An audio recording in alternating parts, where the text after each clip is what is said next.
I hereby call the Brockton School Committee to order, it being Tuesday, July 9th, 2024, 5:30 p.m. We are at the George M. Romm Little Theater here at Brockton High School, 470 Forest Ave, Brockton, Mass. 02301. I will read into the record the following. Dear visitors, welcome to a meeting of the Brockton School Committee. This is the agenda that will be discussed this evening. Please note that hearing of visitors is included. If you have a statement or question, please give your name to the secretary. Mrs. Campbell has given me the sign-in sheet. We have one hearing a visitor this evening. In addition to attending, the public can view this meeting via television on Comcast Channel 8 and also the 1071 HD version, and online via the following link, which is www.youtube.com/TheBrocktonChannels. At this time, I would respectfully ask that we please stand and salute the American flag, and then please remain standing. I pledge allegiance to the flag of the United States of America and to the republic for which it stands, one nation, under God, indivisible, with liberty and justice for all. At this time, I'd like to do a moment of silence for two retired educators, Brendan O'Neill and Mike Russell, two unbelievable educators here at Brockton High. Brendan O'Neill was the girls swim coach for decades. The pool here is named after Brendan. He was just a true gentleman. And then Mike Russell was in the Red Social Studies. He was the assistant hockey coach here at Brockton High in the 80s. Another phenomenal man. If you ever went to the Eastside Cosgrove pool in the summertime, Mike was the day manager over there. It's just, again, another phenomenal person. So our thoughts and prayers go out to the O'Neill family and the Russell family. If we could take a moment of silence, please. May they rest in peace. Thank you very much. At this time, we do have a pretty big agenda tonight. I do want to thank Dr. Connors. Dr. Cobbs is on vacation this week. Sharon Wolder also is on vacation this week. So Michelle has stepped up, and we thank Dr. Connors for being here today. I need to call the roll to establish a quorum. Mr. Sullivan? Here. Mr. Gomes? Here. Mr. Vega, I don't believe has joined us yet, but he will be dialing in remotely internationally. Ms. Oliver? Here. Vice Chair Rodriguez? Here. Ms. Azak? Here. Mr. Sullivan? Here. I'm here as well, so we have established a quorum. Hearing of visitors, which is agenda number 2, if I could just read into the record, pursuant to school committee policy, each person requesting to speak shall be allotted a maximum of 3 minutes. Since this period is limited to 15 minutes, a total of 5 people shall be permitted to speak on a first-come, first-served basis. Again, we have one individual. At that time, Lori Mason, please. Good evening. Good evening. We all elect people to represent us, and we actually have the power. You're elected officials, but you're not the one that have the power. We do. We come to you. We explain to you what our concerns are and everything. And with that, I would like to talk about 3 individuals that are on paid administration leave, and I would like to clarify that Mike Thomas is not on extended medical leave. He is on paid administration leave. And there is Aldo Patrono and Chris Correa. My concern is Mike Thomas. It's actually all of them, because we're paying, from my understanding, $200K. That's their salary, and we're paying $200K for them being on administrative leave. Now, Mike Thomas came here February 27th, and he wanted to come back to work. I believe there was an executive session, and you voted him no. He had to go on administrative leave. We knew nothing about this, as far as I know, and when we all came, when that vote was said and he was told that no, they were going to put him on administrative leave, most everybody in the audience was screaming, bring him back, no, blah, blah, blah. Well, we are the constituents, and I want to know why we weren't represented.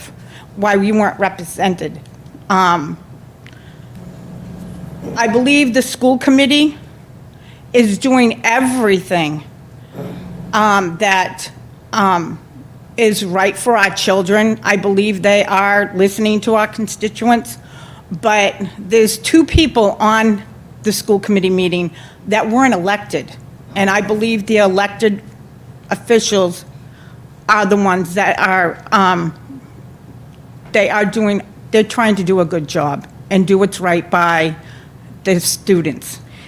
The racism in here, the hatred, they know who they are, needs to stop. It's not only hurting people, but it's hurting the kids. The kids see it. So it needs to stop. And also, I just read an article about the school bus drivers abusing their time, sick time. That's not where the problem is. The people that are higher up do not take accountability, and they put it on the lower man. So it needs to be taken care of. That's all I really need to say. But like I said, I don't know why we're spending money on Mike Thomas and these other two for paid administration leave to sit on their butts when they could be working, and that's where all our money could be going to. Not, well, to pay their salary and not everybody and everybody else. Like you have two. Whatever, I'm done. Before we all go on to agenda item 3, because that does conclude hearing of visitors, I just had a question for BCA. Mr. Vega just texted us, and he said, the vice chair asked me if he was attending the meeting. It won't allow me to. It says I'm not allowed to join from the Philippines. I think a setting needs to be adjusted on the meeting to allow for international access. Thank you very much. Okay, so eventually, hopefully, he'll be able to join us. Thank you very much. We'll go on to agenda 3 again. We want to thank Dr. Connors for pinch hitting tonight. Report of the superintendent of the schools at this time. It's an easy one. There actually is no report. We're on summer break. We do have a lot of summer programs up and running, and later on in the summer, they'll be here to speak about those. Thank you. Thank you. Are there any items, members of the committee, any items to refer to subcommittee at this time? I know at the last meeting, we already set some specific dates, so we'll go on to agenda 4. We have consent agenda, which is A, B, C, and D. What is the will of the committee? Vice Chair, please. I don't want to take anything out of it. I just want to correct on the April 30th meeting while going into executive session. It's not noted that I took a vote, so I just want to make sure that it's voted. It's noted that I did take a vote. In the minutes? Yeah, in the minutes. Yes, if we could reflect that, Attorney Bresnahan. And we want to thank Attorney Bresnahan for being here tonight as well. I make a motion to approve items A, B, C, and D on the consent agenda. Form of a motion, is there a second? Second. There was a second. I'm going to give it to Ms. Oliver, and I will, before we take a vote, let me just read it into the record. A is the approval of the minutes, special school committee meeting dated April 30th, 2024. B is the approval of the minutes, regular school committee meeting, April 23rd, 2024. C is the approval of the minutes, regular school committee meeting, April 9, 2024. D is the acceptance of human resources notifications, leaves of absences, resignations, and retirements. A, B, C, and D. Again, A will be amended as requested by the vice chair to reflect the vote. A, B, C, and D, and I will call the roll at this time. Mr. Sullivan? Yes. Mr. Gomes? Yes. I don't think Mr. Vega has joined us yet. Ms. Oliver? Yes. Vice Chair? Yes. Ms. Azek? Yes. Mr. Sullivan? Yes. And I'm a yes as well. That does pass. At this time, number 5, unfinished business. Any unfinished business before us this evening? Mr. Sullivan, please. I'm not sure if it's unfinished, but I wanted to make a correction. Yes, sir.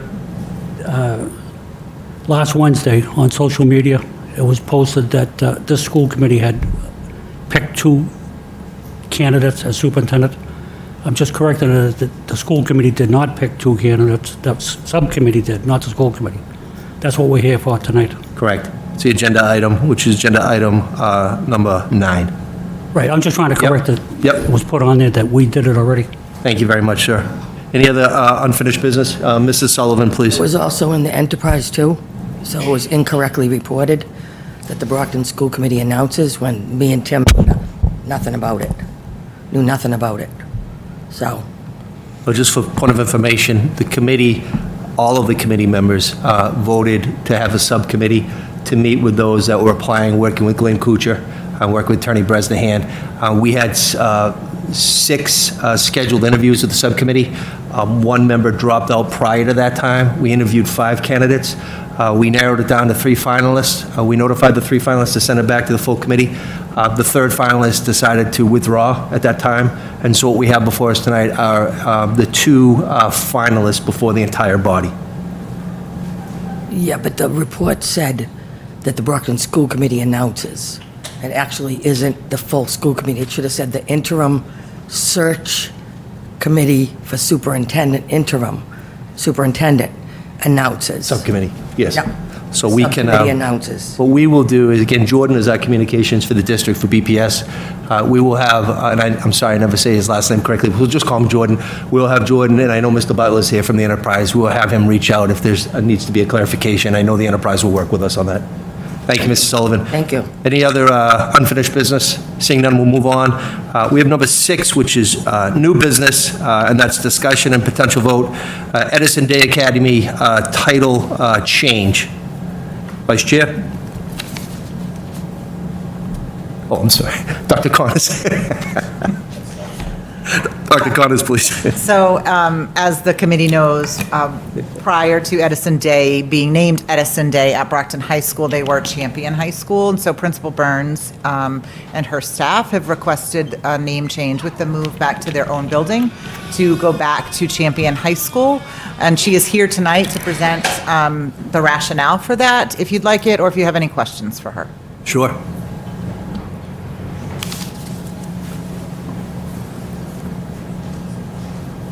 Okay. Good evening. Good evening. Good evening, members of the school committee, Mr. Mayor, Dr. Connors. I'm Cynthia Burns, principal at Edison Day Academy. And as Dr. Connors mentioned, previous to this year, we were Champion High School. And it goes, I don't think it needs to be said too much, that it was a difficult year in a different building. Our students have now been in 3 different schools in 3 years, and this year's rising seniors will now have been in 4 different schools for each of their high school years. So despite those challenges of being in a different building and moving around, we had a great year. Right? Our attendance improved, our STAR testing data in math and English showed improvement, but when you're moving around, it really is damaging to the culture and the climate of the school. So I have to thank tonight members of this body for finding us a permanent home, which is very much appreciated, but also thank the teachers and the staff and the counselors, the students and the families of Edison Day, who really rose to the occasion. And I can't say enough about our teaching staff and our counseling staff. We would not have made it through the year without those folks, their hard work and what they've been doing.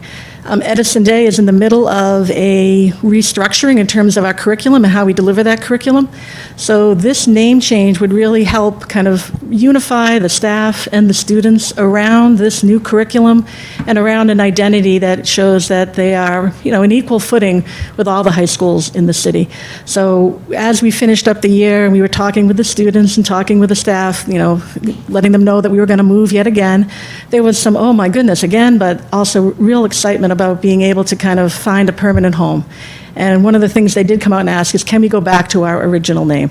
So the Edison Day name didn't quite fit with what we were and who we were, but Champion does. They are a school of champions, and very much the students said we'd like to be our champion chargers again. So, Brockton has a great tradition, the Brockton Boxers, West Wolverines. So those ideas, those kind of identities are important for kids. And so they had been chargers for a long time, and they were really kind of excited to be chargers once again. So I don't really have much to say beyond that, other than we look forward to next year. The kids are excited, the teachers are excited.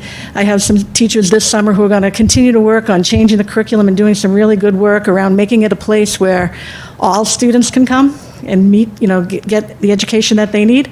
So we are excited for the school year and hopeful for a name change. Thank you, Principal Burns. Any questions for the principal? I'll go with Ms. Azak, followed by Mr. Sullivan, please. Thank you. Thank you, Principal Burns. Quick question. What's involved as far as changing the name? They're going to have to update letterhead. Cost-wise, what is it really involved changing the name? Okay. Yeah, no, it shouldn't be much cost, and really it's for us and the school. Signage, things like that. We probably Right. still have the same signage. Yeah. It's digital. Perfect. Yeah, we were going to have a sign change anyway in the new building, but in terms of us for a school, I don't think it'll be that much different. Ethan Cancel will take care of the issues with the state around changing the name, so that shouldn't be too much to do. Okay. Thank you. Thank you, Ms. Azak. Mr. Sullivan? Yeah. Thank you, Mrs. Burns.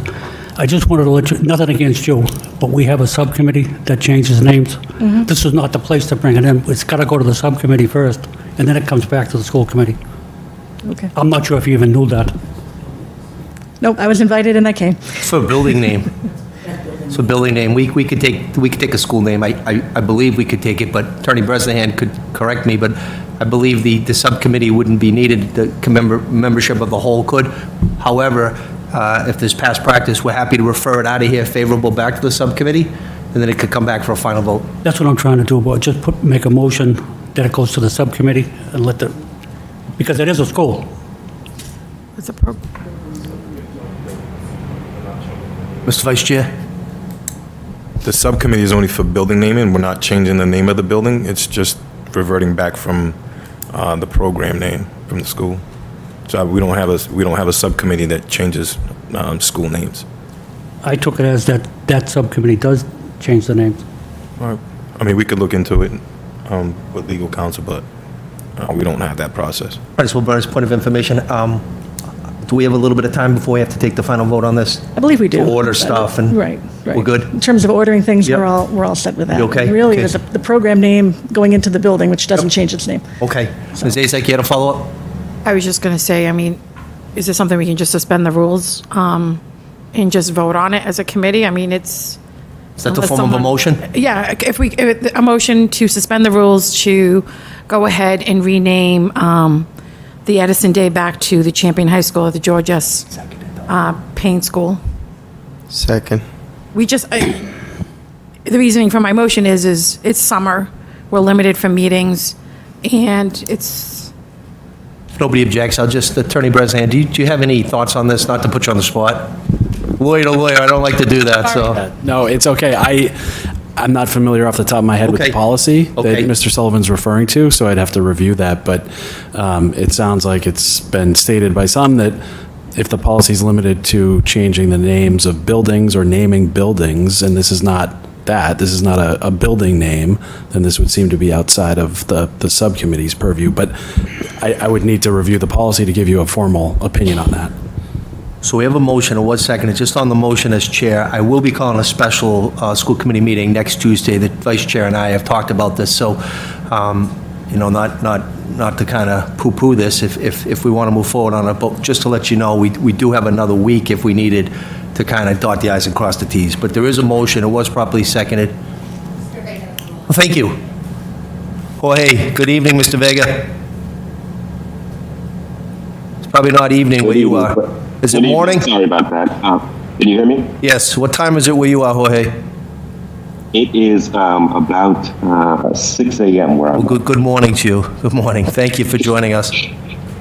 I'm actually speaking to you from the future. It's Wednesday. That's wonderful. So we have a motion. There was a second on the motion. The motion was made by Ms. Azak, properly seconded by Mr. Gomes. Is there any more conversation on the motion, or do we want to move forward on it? What's the will of the committee? Move forward. Move forward. Yep, Mr. Sullivan? Yeah, I had made a motion myself. Wasn't seconded. Okay. Do we want to give ourselves another week? Since the principal said we have time? I mean, whatever the will. I'll withdraw my motion Okay. to put this on next week's agenda. Okay. As far as renaming the school, the program. And we'll get some legal information. Are you going to withdraw yours, Mr. Gomes? Yes, I would draw my second. Thank you. I want to thank the President of the City Council for being here, former Mayor Moses Rodriguez, thank you for being here. What we will do is, we will put this on the agenda. As chair, though, I will truly entertain the ability to act on the suspension rules and waive it that night and vote on it that night, but that will give the attorney some time to get back to us. And Mr. Sullivan may be right. I just thought it was specific to buildings like the Robert C. Jones building, but we'll find out about it, okay? So we'll just, Mr. Sullivan? I just wanted to say that, to thank Dr. Cobbs and his cabinet for the move to the new building for their new building. It's not a new building, but That'd be great. it's their new building for the Edison Day to be future named as the Champion High School. Thank you. Thank you, Ms. Sullivan. Principal Burns, we'll put this on the agenda for next Tuesday's special meeting. Thank you very much. Thank you. Agenda 7, again, is our school safety and security update. I'm not sure if we have a police liaison here tonight. I'd reached out to the chief, but I know she was working on something. Any police matters here tonight? I'll add that to the agenda on Tuesday as well. We'll get a quick update from the chief, Chief Perez. We'll move on. Number 8 is announcements. Are there any announcements? I know we have a graduation this week. It's the latest and greatest on the Edison graduation. Just an update on that graduation. They have it listed for 6 p.m., but it's actually 5:30 on Thursday. So And Just the to correct location's that. still the same, still at Yes, it's still Marciano? the same, yeah. Okay, okay, and that's always a great, What time was that? What time was that? 5:30 at Marciano Stadium. Okay. Any other announcements at this time? Seeing none, we'll go on to Agenda 9, and I just want to, as chair, read into the record, it's the interviews of the interim superintendent finalists. And again, I want to thank Tracy Holland from Human Resources. I want to thank Glenn Kuchar. I know Glenn is here tonight from Mask. Again, Attorney Kevin Bresnahan. Subcommittee members again were Mr. Vega, Jorge Vega, Ms. Anna Oliver, Vice Chair Rodriguez, and myself. Again, we worked with Mask, we worked with HR, we received quite a few people interested. We were, as I said, able to interview. Originally, we set up 6 interviews over two different days at City Hall in the GAR room. They were about 3 hours in length, about an hour per candidate. One of the individuals just did withdraw, did not show up for the interview. We interviewed all 5 candidates that did show up. We narrowed it down to 3 finalists. Again, that third finalist was from another gateway city, and that person ended up to withdraw and to stay with the district that person is at currently. We have 2 finalists. They were notified. The way we will do it tonight, and again, I want to thank Human Resources. I will just let everybody know that the questions have been assigned on the 2 interviews. They will be the exact same. Mayor Sullivan asked the first question, Tim Sullivan the second, Anna Oliver the third, Joyce Azak the fourth, Jorge Vega the fifth, Vice Chair Rodriguez, Tony Rodriguez the sixth, Judy Sullivan the seventh, and Claudio Gomes the eighth. And then the 9th, we are going to give, 5-7 minutes for any closing statement if the candidate would like to conclude the interview with a closing statement. When we interview the second candidate, same order, same questions, everything is going to be uniform and proper. In between the interviews, I will, as chair, ask for a 3-minute recess so that candidate 1 can leave, candidate 2 can come in. When we conclude the second interview, I'll take a 3-minute recess again. The candidate will leave, and then we have discussion. Again, it's listed, discussion and potential vote on appointment of interim superintendent. So that's going to be the process tonight. Anybody have any questions that's here tonight of the members? Mrs. Sullivan, please. I just wanted to ask, since there was 3 finalists, I think the 3 finalists' names are supposed to be public. So The third withdrew. will the public get to know who the third candidate was? That's an HR question, Judy. I don't know. That person is still at a district, and I don't know if that person notified the district that they were even contemplating leaving. So I'd let HR, legal and HR can talk to us about that. I don't know. After this? Yes. Okay. Yeah, that person withdrew. Thank you, Mayor. Yes. No, thank you. I don't want to spill the beans on that person. I don't know what they're doing. Kevin, Mr. Attorney President, that's correct, right? Yeah, a candidate that withdrew prior to coming before the school committee would remain confidential. That the process of the screening committee is to allow candidates to be interviewed confidentially without putting their names out there. If a candidate chose not to advance, then it would remain an executive session at the screening committee level. Thank you, Attorney Bresnahan. Any other questions for the attorney? Jorge, any questions? No, not at this time. Sorry, Hey. I'm not quick on the mute button. Okay, so we'll go right into it. I'm sorry, Mr. Sullivan, please? Yeah, this is for Attorney Bresnahan. Yes, Kevin? I was wondering, has the audit come back yet? The audit that was being done, has that come back yet? You're asking about the audit? Yes. Yeah, I'm not sure this is the appropriate, Well, the reason I'm asking is, we have a superintendent, we have an acting superintendent, and now we're hiring an interim too. We're going to have 3 superintendents. We're already in trouble with money. Point of information, if the vote happens tonight or happens next Tuesday, the person that is deemed as a duly appointed interim superintendent would take over. Dr. Cobbs, as the acting superintendent, would go back to his original deputy role. What about the other one? Again, we can, it's not on the agenda to talk about, but we can have legal counsel find a status update on that. Okay? Thank you. Any other questions for the members? We're going to go on, if we could, at this time. The first candidate, I believe, is in attendance, Dr. Priya Tahil Liani. Dr. Tahil Liani, if you could please come to the podium. And we welcome you, and we thank you for coming here this evening. You know what, we could make it, if it's more comfortable, we could just have you sit. Want to say thank you, yes, yes. Much, much better, thank you, Vice Chair. I think we might have to hit the button to make it green. Good evening, Doctor. Good evening. We thank you for being here this evening. Do I need to? Okay. Thank you so much for having me. Do you have any opening that you would like to start, or do you want to just go into the questions? I just want to thank you all for having me tonight. I feel incredibly honored to be here. Brockton is a city that is very rich in its history, and I just feel very honored to be a part of this process and being here tonight. Thank you. Appreciate that. Thank you, Doctor. We will go, and you did hear the ground rules, so much like when we met subcommittee, we'll go in the same order. The other candidate will be asked the exact same questions, too. Okay. All right. First question will be myself as chair. What are some of the things, Doctor, you consider when planning and executing a strategic plan? Tell us about strategic planning that you have overseen or in which you have participated. Absolutely. So I have participated in multiple strategic plan design and implementation, and at various levels. So at the school level, also as an assistant superintendent in Boston, and then as a superintendent in Everett.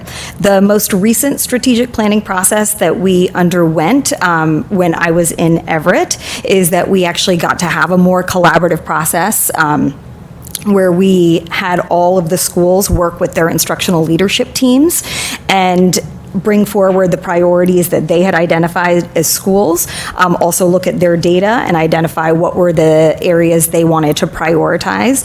And then we had a district-wide, it was our summer retreat, where we were able to look at all of the data as department heads, principals, assistant principals, everybody together. And these were the priorities that had been fed up by their instructional leadership teams, which were made of their teachers. And then we were able to choose and narrow it down to what were the priorities that we wanted to focus on moving forward to make it very streamlined. And so that's how we started with our strategic, our overall vision for strategic improvement.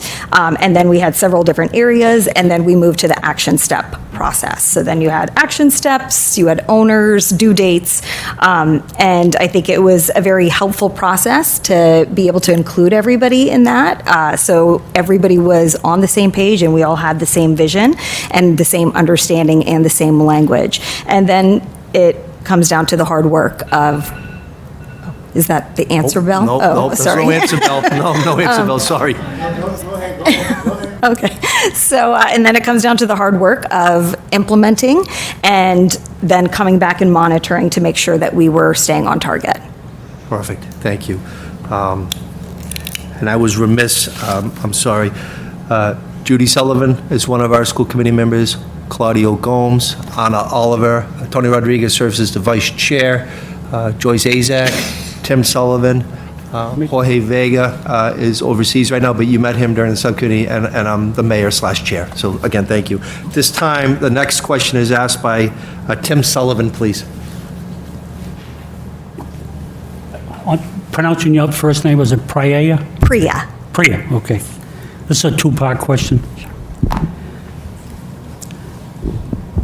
How comfortable and knowledgeable are you with the Massachusetts education reform structure, the relationship it provides for superintendents and the school committee operations, and its various levels of accountability? How would you guide this community as it continues to maneuver through the changing period in educational public policy? So I'm very knowledgeable and familiar, and then I was able to put that knowledge to use as the superintendent of the Everett Public Schools for 3.5 years. It was my honor and pleasure to work there and to work there with the school committee. The way I viewed it is that it was my job to bring to them the appropriate data, the recommendations, financial implications, instructional priorities, our student outcomes, and to present all of that to the school committee so that they were not only familiar with what was going on in the schools, but so that when it came time to plan and implement the budget, there was an understanding of what was going on in our school system. But the way I viewed it is they were very much, I was accountable to the school committee, and I felt accountable to the staff and the students and the families as well. I think it's important to make sure that as a superintendent, you are not overextending your school committee. I know you all have jobs and you all have lives. And, it is the superintendent's job to manage the day-to-day operations. So I try to remain very respectful of that while also keeping a very open line of communication and making sure that you all feel comfortable with the level of engagement, with your level of understanding of what's going on in the district. So I think it's my job to sort of be the conduit, the liaison for the school committee, and so that when we get to budget season, everybody understands what's going on in the school district, where we are, what we need to do better, and where we need to focus our money. Thank you. Hello. Third question is Anna Oliver, please. Yes. Nice to see you again.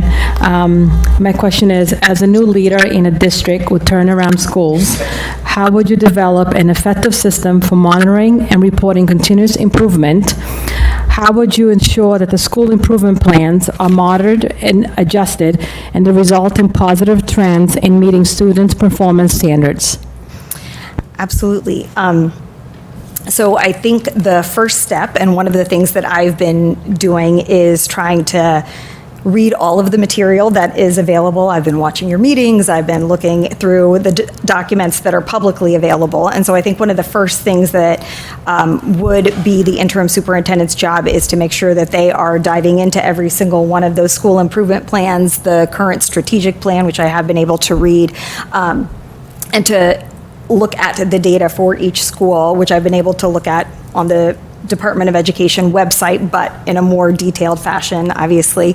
And then to be able to work with the leadership teams at each of the schools to then, there's only so much you can understand from the documents, but then to actually bring meaning to them and my understanding to them by them shedding some light and some insight into what they've been seeing in their schools.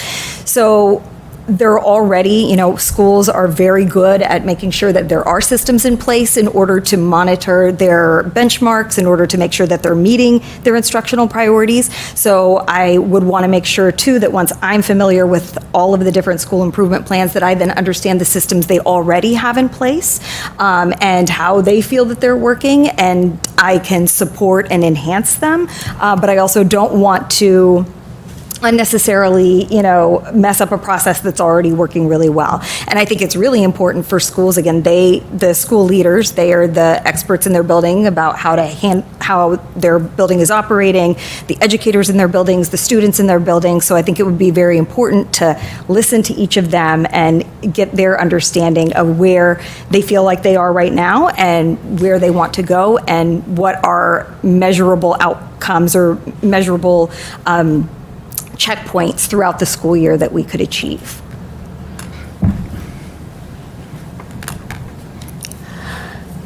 Next question is from Joyce Azek. Right here. So please help me, Doctor. Is it Dr. Tahiliani? Tahiliani. Tahiliani. Yes. That's the last time I got that wrong. So Tahiliani. So this is a multi-part question. So I can repeat some of the part of the question if you need.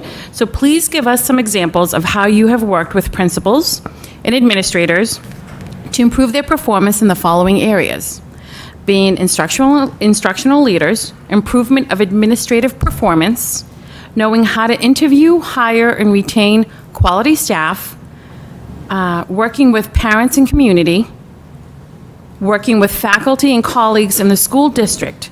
How would you use the evaluation process to try to make superior staff out of average performers? So So I'll answer that question backwards by starting with the evaluation, because I think it's really important at all levels of a school system for the evaluation to do exactly what you said, which is to provide feedback and coaching to everyone. I think that's what my evaluation is for, in order for me to better understand what I can do better. And I think that's one of the ways that we support our staff. I think another important thing is to make sure that through that evaluation, are observations, there are check-ins, so that there's nothing that's a surprise, and so that you're giving someone an opportunity to dialogue about what they think that they could do better, and how they feel that they're achieving their goals for that year. So I think it's really important to make sure that the evaluation process is not punitive, and that it really is about making sure that we're growing our staff and that we are supporting our staff. And a great way to sort of, in the DESE evaluation, a great way to sort of guide all of the different areas that you were speaking of is those are all of the standards that DESE provides, that teachers, that the superintendent, that has to provide artifacts and feedback on how they have been able to demonstrate proficiency in those different areas.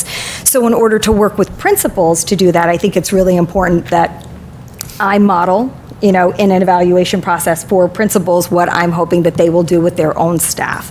And I think that the way I have worked with principals in the past is I think it's very important to have regular scheduled meetings where we have an agenda, where we check in about important matters, but also individual check-ins. I think it is important to make sure that, those meetings are scheduled at a time that the principals can feel like they can be fully engaged, because they do have very, important jobs, and they have a lot going on in their buildings during the school day. So making sure that they are in a position where they feel like they can be fully engaged, and that we can really work and problem solve. So I would meet with the principals, I would meet with the both as a group and then individually, and we would talk about different things, such as the different priorities we would have. So for example, you mentioned parent engagement. So that was a huge way that we actually changed the way we did parent engagement a little bit when I was in Everett, because when I first started, COVID happened. So the way we were engaging with families had to change dramatically, but I think it taught us some really good lessons about how to better support our parents and better engage them. But we went from having, more of a translator model to actually having family liaisons and engagement personnel. And so we had an entire team that spoke multiple languages that were out at all of our schools. We invested in translation and interpretation software. So we put a lot of different things in place. And again, this was all created or problem solved during those meetings with principals. And I think that also a really beneficial part of those meetings is that a lot of your best practices, just like with teachers, your best practices for schools are going to come from your own schools. So it's really important for them to also have that time to be able to share their best practice, to share what's working in their school buildings, to share what maybe isn't working as well and they need some support on. And I think it's important to set up that network so that they feel comfortable to share those best practices and to admit those vulnerabilities and to be able to support one another. So one of the things that kind of came out of us having those regular principal meetings is at some point the principals started to have their own meetings, which was great, where they could kind of talk through their concerns, things that were going on in their buildings, maybe do a little bit more housekeeping. And that way, when we met as a group, they felt like they had gotten, they knew exactly what they wanted to bring to my attention, what was a systemic or district problem versus what was a problem specific to their school that they needed to tackle. I know you mentioned several different bullet points, and I think I only got like 4, so. Was there, okay, so you said principals? We had instructional leaders, improvement on administrative performance, as far as interview, hire, retain quality staff, and then you touch base on the parent and community, and working with faculty and colleagues in the school district. So I think you touched a little bit on all of them. Maybe administrative performance? And hiring. I'd like to talk about that a little bit as well, because I think that that's really important. So we also changed how we did hiring in the district, and we created new processes where we actually had panels very similar to this, where there was uniform questions, but first before that, we would post the position, there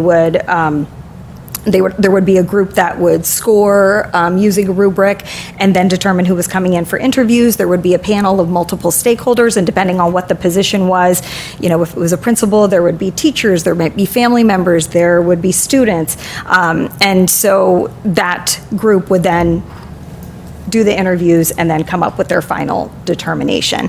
And I think, that was an important way to make sure that all of the principals sort of had, and all department heads had, felt very confident in who was on their staff. And that was a different process from when I got there. And so I was very happy that we had kind of gotten to a place where our principals and our department heads all felt proficient in the hiring process, knew what needed to take place, knew how to conduct it, since there are so many jobs in a school system, so that they felt comfortable being able to go through the whole process, starting with making sure it was in the budget, and then posting it, making sure it was following all of the CBA rules, and then going through the entire process as far as having a rubric and a panel.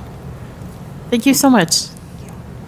Thank you, Ms. Azak. We will now go, and he is on Zoom, Mr. Jorge Vega, please. Hello, good evening, Dr. Tahiane. This is Jorge, and I apologize for not being there. We're on a family trip right now, but I'm excited to get to talk to you. You are also sitting in a seat of great honor right now, so I hope you enjoy it. The term equity, diversity, and inclusion gets a lot of use in public schools. What does EDI work mean to you? And more specifically, what have you done to promote equity, diversity, and inclusion in your own work? So, to tell you a little bit about what this work means to me, just to tell you a little bit about myself, I also went to public schools. I went to city schools. I grew up in Memphis, Tennessee, and I went to the Shelby County Public Schools. And I was one of the over 50% of English learners that are actually U.S. born. So I was born here, but I did not speak English upon entering school. So my teachers did what teachers do, which is, we didn't really have ESL in the early 80s in Memphis, Tennessee, so they just figured it out. They worked hard, they supported me, and that wasn't just in kindergarten or first grade, that was all throughout school, because we know that language acquisition is, 7 years, but really a lifetime of learning. So I had teachers that really just went above and beyond to make sure that I was supported, and that is why I got into education. And so upon entering, so I taught for 15 years, and it was really important to me that, I provided that same support instructionally, but I think a lot of what those teachers did too was to support me culturally, to support my linguistic needs. And I think that that's an important part of the DEI work that we do. And so I'm very happy to have been working in urban education for the last 22 years, because urban centers are where we have this incredible diversity. It's an asset that we already have. And I think that, the work that you do in districts like Brockton, with diversity, equity, and inclusion is really amazing. You're giving access and opportunities to students, and I think what that means to me, the DEI work, is making sure that we're expanding that access, we're providing more opportunities, and we're ensuring that it is equitable across all of our students, and that we are looking at the data, we're determining where we're falling short on supporting students, and we're getting better at our own practice. So in my last district, we had a 3-year equity roadmap, and included, training for everybody in the district, but we actually started, because even though the DEI work means very much to me, it doesn't mean I'm necessarily an expert in the work. And so we first started with our leadership team being trained, so that we were all coming at it with the same understanding and the same language. So started with the leadership cabinet, then all of the principals, then assistant principals, department heads, and we did that for an entire year before launching it out to the entire school district. So we really wanted to demonstrate our own commitment, and we wanted to make sure that we were invested in the work and that we knew what we were looking for and what we were talking about before we were, launching it in the schools to make sure that, we wanted it to feel authentic. And again, a lot of these practices are already there, and in your schools especially.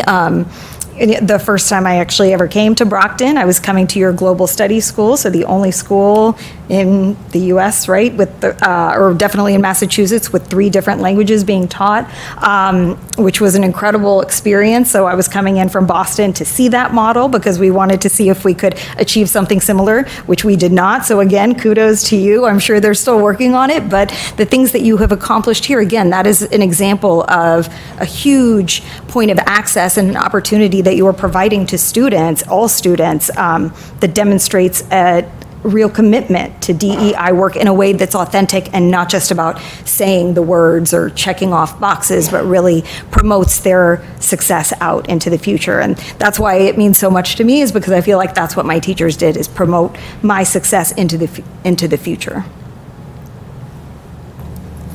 Thank you, Doctor. We will now go on to Vice Chair Tony Rodriguez. Question number 6, please. Thank you, Chairman. Good evening, Doctor. My question is, what is your experience with school budget and finance? It's a 3-part. And what is your history participating in various steps of the budget process, including to goal setting, building the budget around goals, preparing and presenting a recommendation to the school committee, and implementing and overseeing the budget during the school year? And also, please describe a tough financial problem that you have faced in your job, and what did you do about it? So I feel very experienced in working in the budget process, and I feel like I got great training when I worked in the Boston Public Schools. I started out in the Office of English Learners, not as the assistant superintendent, but as an instructional specialist and then an executive director before becoming an assistant superintendent. And at all those levels, I got to see what it looked like to put together a massive budget that included all different departments, all different schools. So by the time I did get to Everett, that had been great training, because then I implemented those same processes in Everett because they weren't actually already in place. I sort of assumed that, everybody does it just like this. But they really have streamlined the process and set out some really great practices that we can follow. So the way I then handled the budget in Everett is it was very important to make sure that everybody was part of the process. And actually, is it okay if I give out materials? Sure.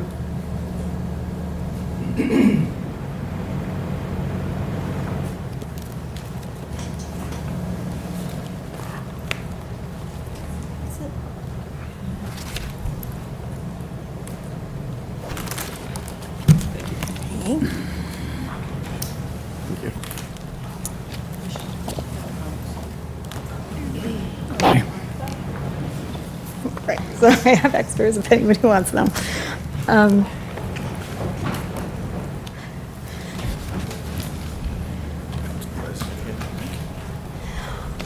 If the general public wants to, I'll just leave the 3 copies here. So I just put this together because I wanted to, and I know that finance and budget is a very big priority here right now. And I have been looking at your budget. I have watched your budget hearings.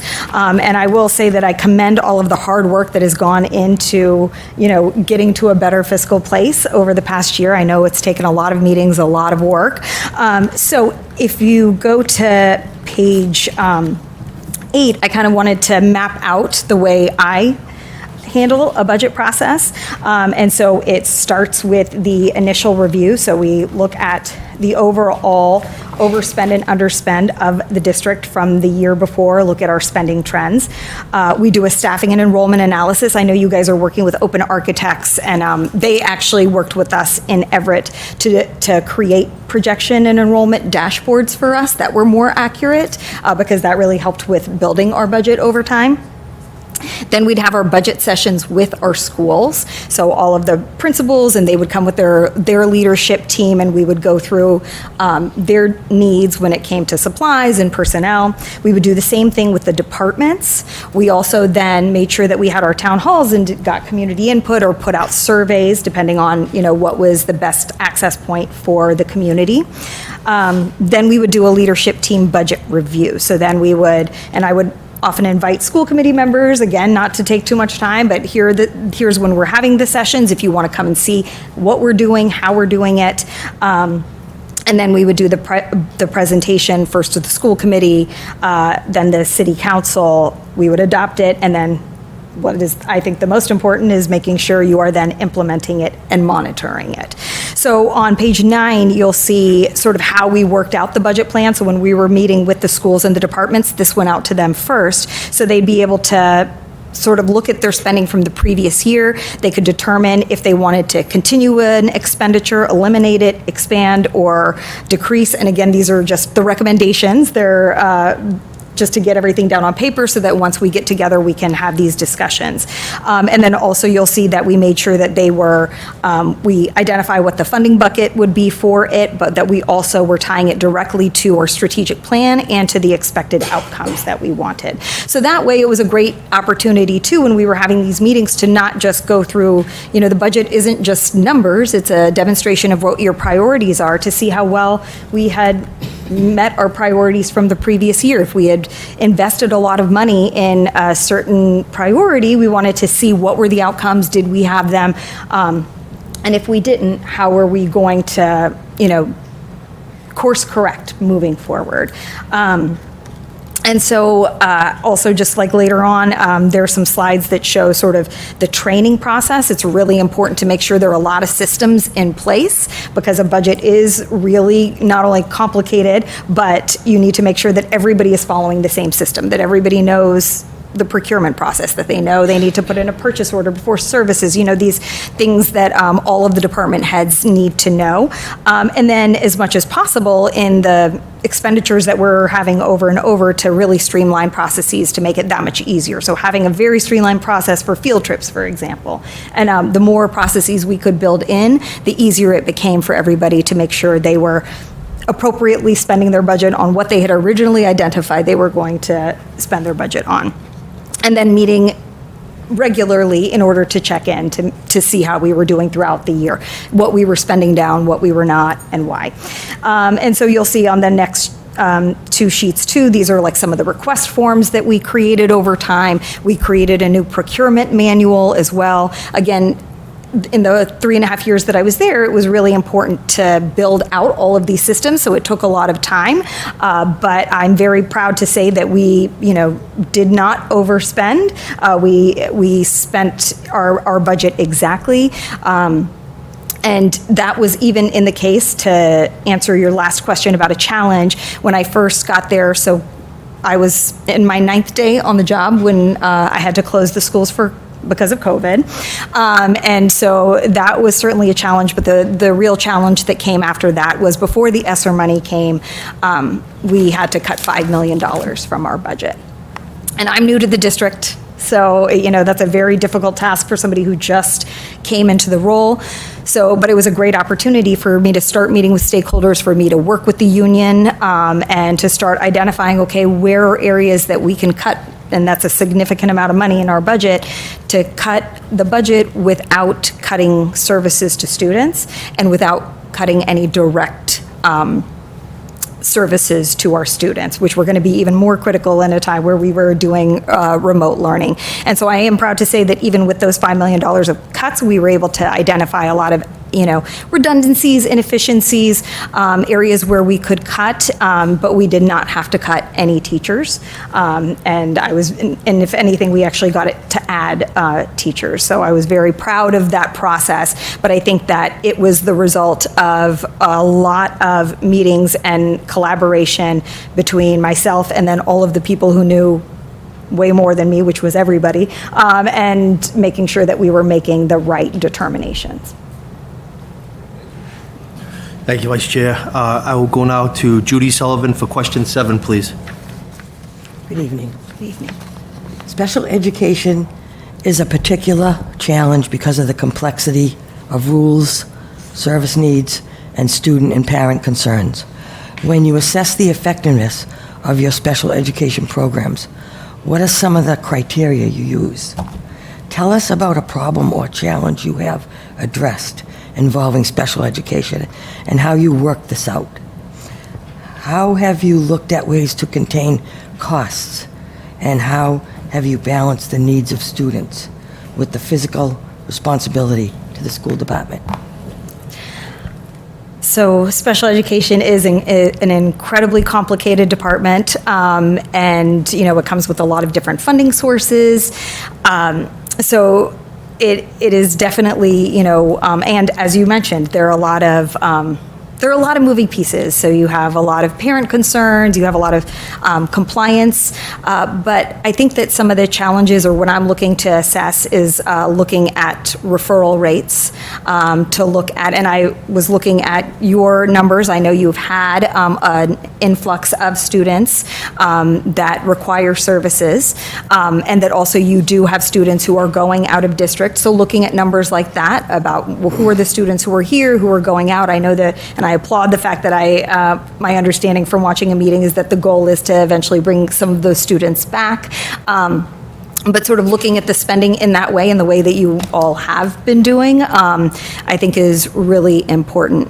I think that one of the most important things when it comes to special education is, since it is so complicated, is making sure that families are engaged and that they understand. It's such a complicated process to navigate, so to be able to make sure that they feel like they have meaningful access to their child's education, and to understanding the IEP process, to being able to be advocates for their children, and to be able to have the support that they need when there is a concern. Because I think that it's really important, and not just for students who have IEPs, but for all families, when they have a concern for their child, it is important that we're taking note and that we are including them as part of the process. And I think another thing that's really important is to make sure that your students are learning about the process over time. I think sometimes they get overlooked as part of the IEP process, but they are supposed to be active members as they get older. They're supposed to understand their services, how to advocate for them. They can be part of IEP meetings, and should. I know we don't see it as much, but this is part of the process of teaching them how to navigate a school system, but also how to advocate for themselves as they get out into the world. So I think you would be looking at a lot of those numbers. I think it's important to also think about discipline. What do our suspension rates look like? Are there gaps in how we are disciplining students who have disabilities? So just making sure you're constantly looking at the data to determine what we could do better for students. And then the budget process, it includes an entire special ed department. So the way I would operate it, it would have a special ed department. So it would have teachers involved, principals involved, to make sure that we were spending appropriately and that we were not overspending. We created a stabilization fund that in my last district that did not exist already, and that supported us when we had increased enrollment, or we had students where we had additional transportation needs. So making sure too that you are coming up with systems that you can fall back on, because special education, there are so many needs that change over time, but then also when you have new entrants into the district, you have to support them. So to be able to make sure you are nimble as a district to do that, I think is really important as well. And I know that one of the things that y'all are thinking about right now is compensatory services. So I think coming up with a solid plan for how to deliver those compensatory services, how to work with families to make sure that they feel comfortable with the services that are being provided, how, when, and again, those services are not only a part of compliance, they're part of the success of the child. So making sure that we're looking at it not just as, again, checking off the box, but that we are making sure that those services are meaningful and that they are actually contributing to the growth of the student. Thank you. Hi. The eighth question will be by Mr. Claudio Gomes, please. Many parents are concerned about safety in school, but safety has many implications, such as the safety of the physical plant, protection of students from physical harm, security of your facilities, and social and emotional safety and well-being of students. And my question is, how have you worked to operate a safe environment for students? Yes, so this was actually a challenge that we faced in Everett as well. We did have some safety scares, actually, in our high school. And so, I've heard what has been going on here, too. And it's so interesting, too, when you're reading it in the news, because I know from being in my own district that it's very different when you're on the inside of it. But I feel like this was an area where I grew a lot in my last district. It was because we were coming out of COVID, we were running, remote school, then we went to 30% in the high school because we were hybrid. So I think we kind of took our eye off the ball when it came to safety, and we ended up paying the price. And parents were very concerned, so I recognize what that's like. That was probably the longest public comment we ever had at a school committee meeting. Parents were very upset, as they should be. I mean, safety, I'm a parent. I couldn't do anything but say you're right and we need to do better. And because when I send my children to school, I expect that they're going to be safe and that their educators and their school leaders are going to keep them safe. So we launched a 3-phase plan. We started with the things that we could do immediately, the things that we were going to do on an ongoing basis, and then we set like some North Star goals. So we had a 3-phase plan. We presented it over and over. Every school committee meeting actually checked off all of the things that we did to keep in communication with the community about what we had done, what we had been able to achieve. And so we went from a situation where we did not have very many systems in place, where we had cameras that were broken, where we had, not enough security, to then fast forward, by the time I left, we had a security director. I know that you guys are interested in hiring a security director. We had installed all new cameras. We had crash door alarms, and then it would take a picture of whoever was coming in or out of the building. I actually made a joke. It was really interesting in the beginning to see like the students getting their, DoorDash delivered and in the side door of the high school. But so that stopped. So, but again, to make sure that, everybody going in and out, we have an understanding of where they are. We created a control room that had multiple TVs, so we were watching, and we had a security team. We did do a cost analysis, so we approached it a little bit differently every year, but then we ended up having a contractor of security that worked with our district. So we had an in-house security director, but we also had contracted with the security company so that those TVs were always being monitored. We instituted a new ID system for the students that you scanned when you came in, a new visitor ID process where, you took a picture and it printed it out, stickers on, so that we were keeping very close tabs of who were the visitors in the building. We even installed bullet-resistant glass on all external doors and on all external glass doors and on all first floor windows. Inside, there's actually a bullet-resistant film that you can put on glass. So we really did a deep dive. We did a safety audit, and we figured out what were all of the things that we could do in order to make sure that our students were safe.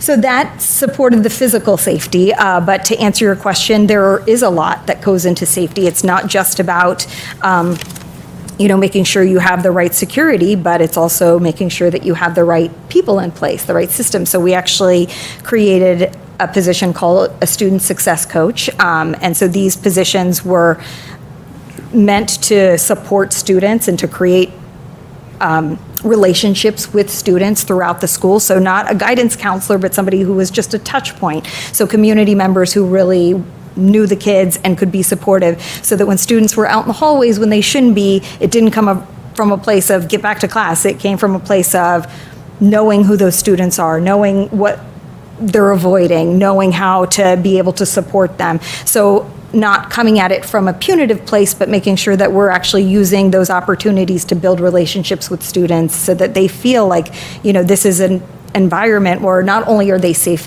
physically, but people care about them and want them to succeed and want to support them in making sure they're going to class.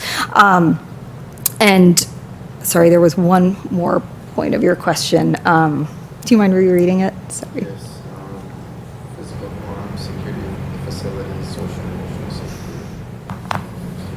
Yes, so the security of the facilities themselves.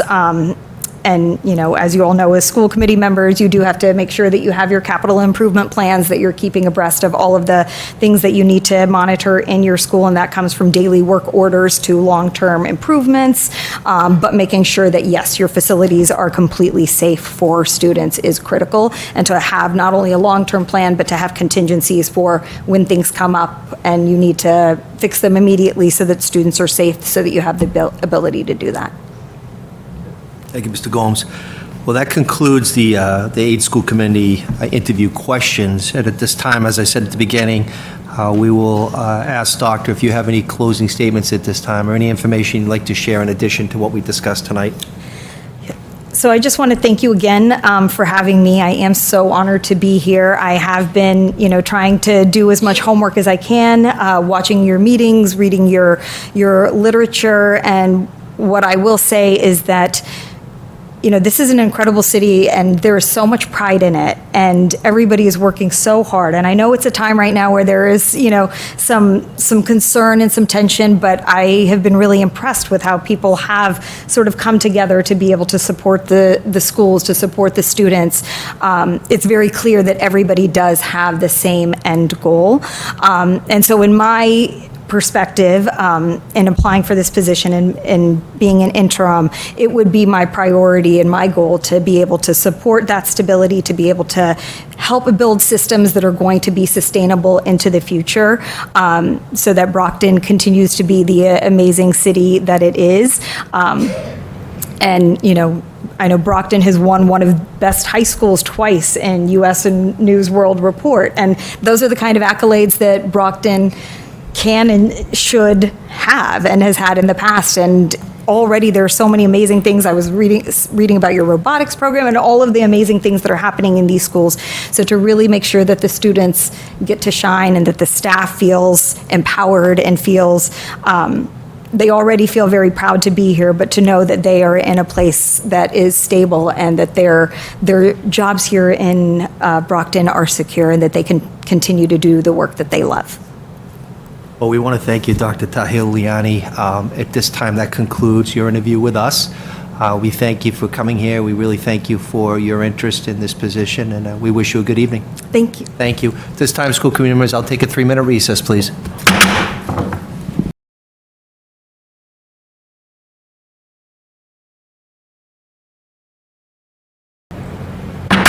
We are back into formal session, school committee. I want to welcome Dr. Janelle D. Pearson-Campbell. Dr. Pearson-Campbell, thank you for being here this evening. Just to let you know, we will be asking the same questions of you that we asked the other candidate. Exact same school committee member will ask the exact same question. There will be 8 questions, and then at the end, we will allow you any closing statements or any thoughts you'd like to conclude with. We will go in this specific order. First of all, this is Judy Sullivan, Claudio Gomes. You've met Anna Oliver. You've met Vice Chair Rodriguez, Joyce Azak, Mr. Sullivan, and then remotely is Mr. Vega, who you had met before. Yes. And again, I'm Bob. I'm the chair and the mayor. So at this time, we will go right into it, and then members, once we conclude, we'll take another 3-minute recess. Okay? So the order will be starting with myself, and this is the first question, Doctor. What are some of the things you consider when planning and executing a strategic plan? Please tell us about strategic planning that you have overseen or in which you have participated. Good evening, everyone. Good evening, everyone. My name is Dr. Janelle Pearson-Campbell, and I have overseen and designed strategic plan. And what goes into the strategic plan is also looking at the strategic plan that's currently now to see what have you accomplished at this point in time, and then also looking at the data per se, like Department of Ed data, literacy, math, science, from that piece. Also, too, connecting with building principals, central office team to see how was the plan put into place. And also to the key things that I've also looked at, how successful was it? Because it might have been designed, last time it said designed in 2024, and now it's 2020, right now for the future. So one of the things I always ask about, is it relevant right now? Because we just went through the pandemic and things have changed. So for example, your strategic plan discussed about technology, and during the pandemic we use a lot of technology. The second part about it, we have increased number of English language learners, so does the strategic plan support the increased number of English language learners? In addition to that, also to social emotional learning. So as I enter into the district, is reading over the plan, but also talking to the various community members to see how is it being articulated at this point in time. So that's how I do. Thank you, Doctor. The second question is going to be offered by Tim Sullivan, please. Hello, nice to meet you. Nice to meet you. It's a two-part question. How comfortable and knowledgeable are you with the Massachusetts education reform structure, the relationship it provides for superintendents, school committees, and operations, and its various levels of accountability? How would you guide this community as it maneuvers through the changing period in educational public policy? I am a data geek, so the first thing I do is looking at the data of all the schools to see how all the students are moving forward, especially for subgroups. The second piece is preparing all students for college and career readiness, and so looking at all the plans and materials that you have that. And I believe in providing professional development to school committee and building administrators to ensure that everybody understands what is needed for that. When it comes to accountability, Department of Ed sends out your data in September, and what I do is I do what I call a data dive, which means what happens in 2020 to now to see how any changes have appeared, because we went through the pandemic and we really want to see what progress is our need. And so with that tool also helps you with the budget to see how do we add materials or resources for that based on that data in front of us. And so when it comes to accountability, the rating now, I think in 2021, the rating wasn't happening because of the pandemic. And saying last year was the first year since the pandemic they really have occurred with that. So one of the things that I have done in my experience is looking at data for each school, looking at the subgroups from English language learners, special education, also looking at students who are in IEPs and seeing how they're making performance in English language learners. So coming in from the school committee is showing how the data has progressed and how, when you look at a budget per se, how do you use the resources in order for that to happen. So, yeah. Thank you. Next question would be by Anna Oliver. Question number 3, please. Good evening. As a new leader in a district with turnaround schools, how would you develop an effective system for monitoring and reporting continuous improvement? How would you ensure that school improvement plans are monitored and adjusted and result in positive trends in meeting student performance standards? Number one, my experience is to collect any school improvement plans that I have done in the past to see what has been put into place. And so one of the things I have done to look at what data is put in place, such as students' performance on the MCAS, also to looking what the goals and initiatives, your strategic plan that you have, and so that I usually do it by September and giving people the templates, so by October we review it together. That's the process that we can build over time. One of the things I have done is also having conversations of saying, based on your strategic plan, your school improvement plan, how things have changed. So for example, if the goal was looking at English language learners, what resources are we putting into place? What benchmarks have you put into place on your strategic plan? If they're not a benchmark there, what benchmarks do we need to add to that? Because I did look online at your strategic plan, your school improvement plans. I did see it, but I also, for being a new person, saying what benchmarks would you add to that? And so to me, that's also one of the most important things that I would bring to the table. And then have meetings throughout the year using your various data points. You might have a system where in January you meet together to see how all the students are performing, and then you meet and having what you call a data process of saying, okay, first identify the students who are doing well, the students who are not doing well, what are the plans for them? For the students who are meeting a grade level, what are we doing to accelerate their learning? And so I like to do Google Drives, so where you have the information in front of you based on the data that is needed. So if we're looking at improvements, we can look at students' data, which means it's their curriculum frameworks, of saying how many kids are reading on grade level, what are the steps to improve upon that? And one of the things I do as a team process is looking at what data has already put in the district, because you probably have progress monitoring already there, but just building upon from that piece. So it's built from a team perspective. We'll go on to question 4, and that will be provided by Joyce Azak, please. Good evening, Dr. Campbell. So this is a multi-part question. So please give us some examples of how you have worked with principals and administrators to improve their performance in the following areas: being instructional leaders, improvement of administrative performance, knowing how to interview, hire and retain quality staff, working with parents and community, working with faculty and colleagues in the school district.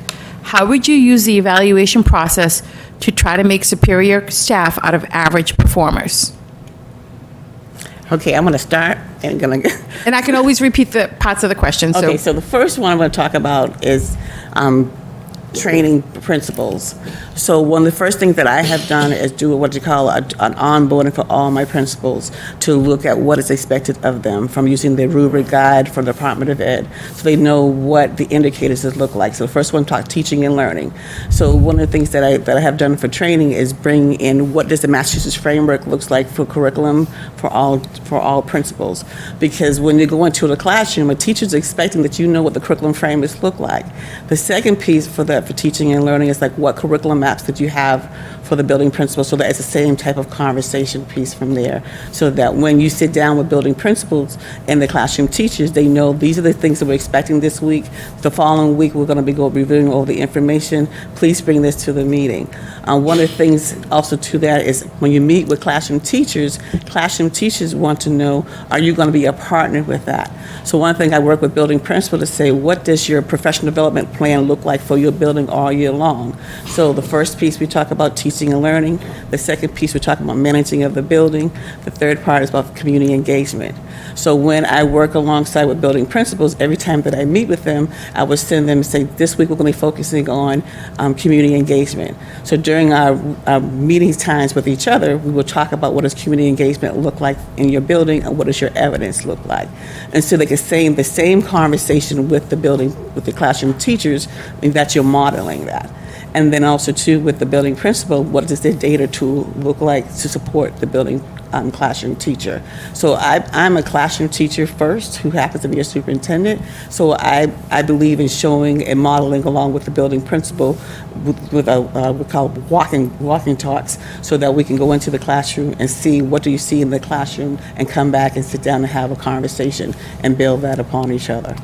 So those are things I just make sure I hit all the list. Did I miss anything off your list?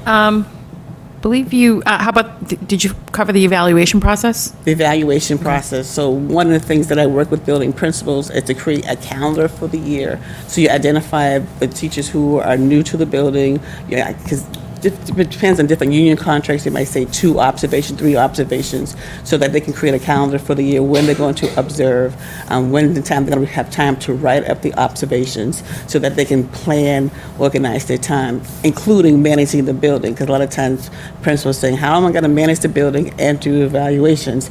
And I say, well, let's look at your calendar for the year so that we can plan out those certain times so that you have time to write, to observe, and to communicate. Thank you. We will now go on to question 5, and it's Mr. Jorge Vega, and he is actually on Zoom. Mr. Vega. Hello. Yes. Welcome to this evening's meeting, Dr. Pierce Campbell. My question is, the term equity, diversity, and inclusion gets a lot of use in public schools. What does the EDI work mean to you? And more specifically, what have you done to promote equity, diversity, and inclusion within your own work? So the question is, what does DEI look for me first, and what specifically have I done? And so when I talk about diversity, equity, inclusion, I am a second-generation African-American educator. And what I have done as an administrator, I brought in facilitators in to talk about race, talk about diversity, talk about raising expectations for students in there. I'm currently in Watertown Public Schools working on a consulting plan, which we look at educational equity, preparing all students for college and career readiness, where we look at our resources on our hiring practices, ensuring that all students are prepared for college and career for that. And so when I think about inclusion, especially when you're working in the Brockton Public Schools, you're thinking about multilingual students who are new, who are gateway coming into the community the first time in the educational process to educate the parents. The second piece is having professional development for our classroom teachers who predominantly might not look like the students, may not have the same students' experience, but they get to have that conversation for that during that time. And then also too, having outside community events so parents and teachers can come together and talk about what does inclusion mean for them for that piece of time. And also, too, another part of inclusion, my role when I was Assistant Director of Special Education, to increase more students in a least restricted environment. And what it does mean is that more students will be exposed to a college and career readiness versus being the most restrictive environment for the educational program. And so one of the most important things that I can say overall in my experiences is providing training for educators and building principals, having opportunities for students to see what it's looked like outside of the community, educating parents what is an IEP looks like in the new realm of special education, also to educating families who are new to the community or new to the country of how to support all students in the near future. And so one of the things, the last piece I can also say is about increasing the number of diversified candidates into education. If you look at the Department of Ed, they're providing students with $25,000 for the money to become an educator. And one of the things I have done is provide teaching experiences and also how to navigate Department of Ed so that they can receive their license in order for them to become a teacher. So to me, that's my legacy, is that increasing a number of diversified candidates and becoming into educators and being principals and maybe one day a superintendent. Excellent. Thank you. The sixth question will be offered by Vice Chair Tony Rodriguez. Thank you, Chairman. Good evening, Dr. Campbell. This is a three-part question. What is your experience with school budget and finance? And what is your history participating in various steps in the budget process, including to goal setting, building a budget around goals, preparing and presenting the recommendation to the school committee, and implementing and overseeing the budget during the school year? And please describe a tough financial problem that you have faced in your job, and what did you do about it? When I entered Northampton Public School, I entered it July the 26th. By the third day, 3 of my principals resigned. My school business administrator retired. And so I had to build a brand new team by August the 1st. And so I created a budget process and also discovered that they said, next year you're going to be on a financial cliff, be ready for that. And so I created a budget process where, number one, I had each building principal who are new to their position to identify all their staffing. And then the second piece, I had to look at what, from the school improvement plan, what initiatives that they would like to have for the following year. And the third piece was to look at any retirements. That was the first piece.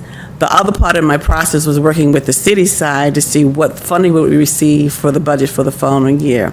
At that time, they said, well, you're going to have a $3 million deficit, and so that we have to reduce the number of staffing.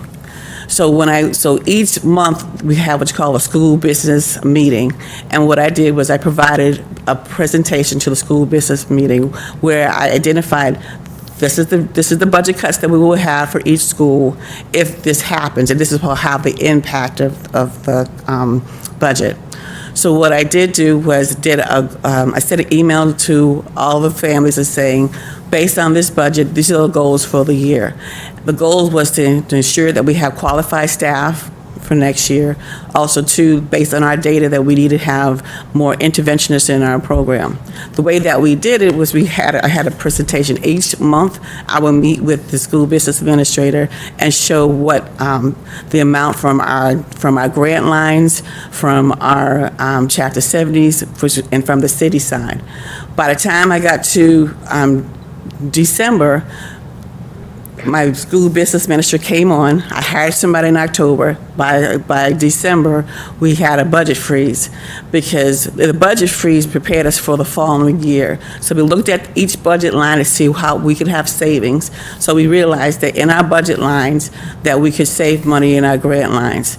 And so that was a budget freeze. So that gave us some money for the next year. And then from the mayor's side, she gave us a one-time funds to reduce the number of of reductions of our staff.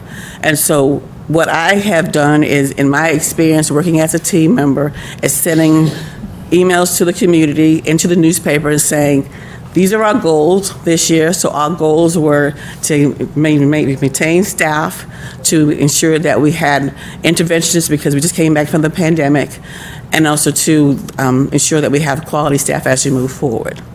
And so each time that I met with the school committee, I would send out a presentation to the community so they know what was being presented, that it was transparent.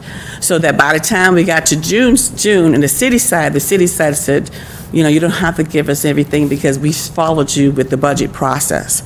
So the budget process has a presentation where it talks about these are the funds that we're receiving from the various agencies. Each school provided what the classroom sizes will look like. Each school provided what the area of growth, area of strength, and the needs of the district, so that the whole community understood this is how that we're moving together.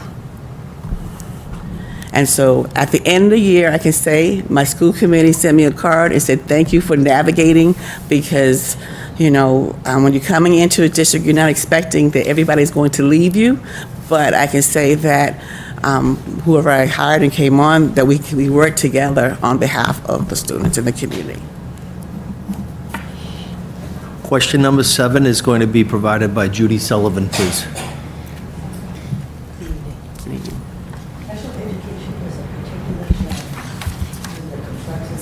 The mic.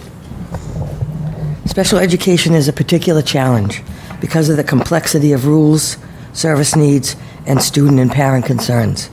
When you assess the effectiveness of your special education programs, what are some of the criteria you use? Tell us about a problem or a challenge you have addressed involving special education and how you worked this out. How have you looked at ways to contain costs? And how have you balanced the needs of students with the fiscal responsibility to the school department? Okay. So my experience in special education, I started as assistant director of special education in Waltham Public Schools, and we had an increased number of students on IEPs.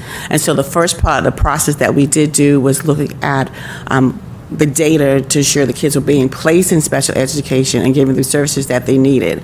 We had students who are English language learners and special education. So one of the process that we did was called a change of placement process.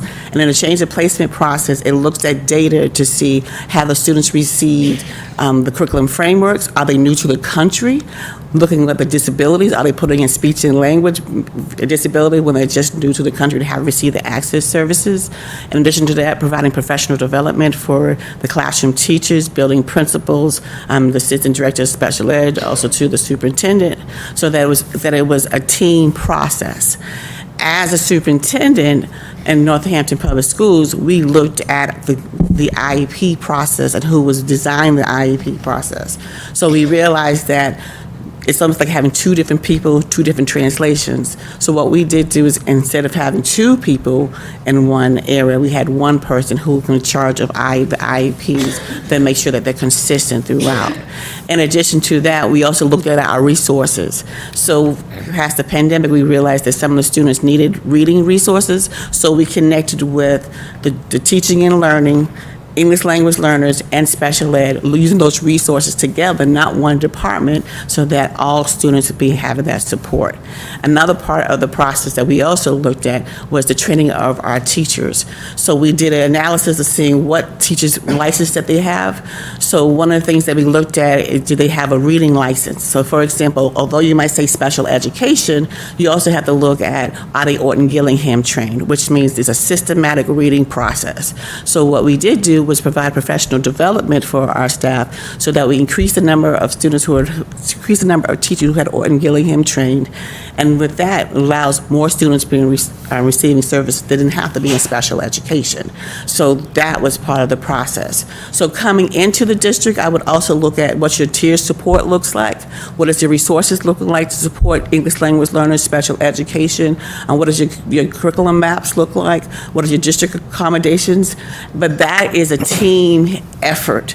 It's not just one department. One of the things I try to be proud about, and when you talk about inclusion, it's not just one department supporting English language learners and special education. It's everybody. And so those are things that I have done to reduce the number of students in special education. Also to training for people that are being hired. When we hire people, I want to base part of the hiring process. I will give them an IEP and say, tell me a plan from that. Give me a plan for that, because a lot of times when we hire people, we don't give them the IEP in front of them. We just, we assume that they know how to do it, but I want to see, what does your accommodation plan look like? How would you create a teaching plan from that? What can you do to move them forward? Because it's also about who are we hiring into the district, and are we providing professional development? And so that is a partnership, because we have to look at our grant lines to ensure that we have grants lines so that teachers can receive the professional development to receive Orny Gillingham or any other reading supports that they need, so that they're able to support that. And it's stability, because every year, because I don't live that far from here, you see the board that says, we're Brockton, we're hiring. But if you build stability, that also helps your students too, because you begin to know your families, you begin to know your students, you begin to know the plan. So stability matters. Thank you. The eighth question will be offered by Claudio Gomes, please. Hi, welcome. The question is as follows. Many parents are concerned about safety in school, but safety has many implications, such as the safety of physical plant, the protection of students from physical harm, security of your facilities, and social and emotional safety and well-being of students. How have you worked to operate a safe environment for your students? Number one of the things that I have done is create a safety plan. And so looking into the district, do you have a safety plan that is in place? Has it been updated? And that's one of the most important pieces. The second piece about social and emotional learning, when you have talking about mental health, what has been put into place for that. And one of the things about mental health, what supports are coming into the district to support students so that they can see a guidance counselor, so that the teacher understands what does a suicidal tendency look like for becoming for that training. Another piece that I have been a part of is when you're writing your IEP goals, there are social emotional standards that can be included into the IEP for the students who need the most support, so that they have time to work with a counselor, that they have goals embedded into the IEP or to support the social emotional level. In addition to that, having a social emotional team in each building to support the students and the families and the educators. So those are things that I've done in my experiences from that. In addition to about safety and harm, you want to see have your special ed team been trained in CPI training, so that when someone is hiring in the district, when they first get hired, you want to make sure that everyone is CPI trained to support, to de-escalate what's going on into the building. And I also understand that when you move buildings around, that also affects the social emotional level of our student, because students like routine, they like expectation. And we're preparing for the school to be open up in the next few weeks. That is a safety concern, so that we're hiring people to prepare for the opening of schools. And so one of the things, as a person coming in as a superintendent, you want to see what positions need to be hired, have they been trained, and so that they can be prepared for the first day of school, because that's also supporting safety in the buildings. So it's a multi-complex, but that's my answer. So that concludes, Doctor, that concludes the 8 questions from the school committee members. We will now ask you for any closing statement or any information you might not have been asked during the questions. Well, I have a question for you. The first question, what would be the 90-day plan for someone coming in from the school committee side? Because one of the things I always say that in my role, I've worked with almost 6 school committees, because in the old Rochester was 4, and then Northampton would be 2. And so one of the things that my thing is about the support of a superintendent, because I would like to meet with each one of you to see what would be your goals for the school committee, what is your legacy for the school committee, what are your strengths, because it's about a partnership. I can't do this alone. I won't be able to do this alone. I'm not Superwoman. But one thing I can say is that it is a partnership that I have along with you.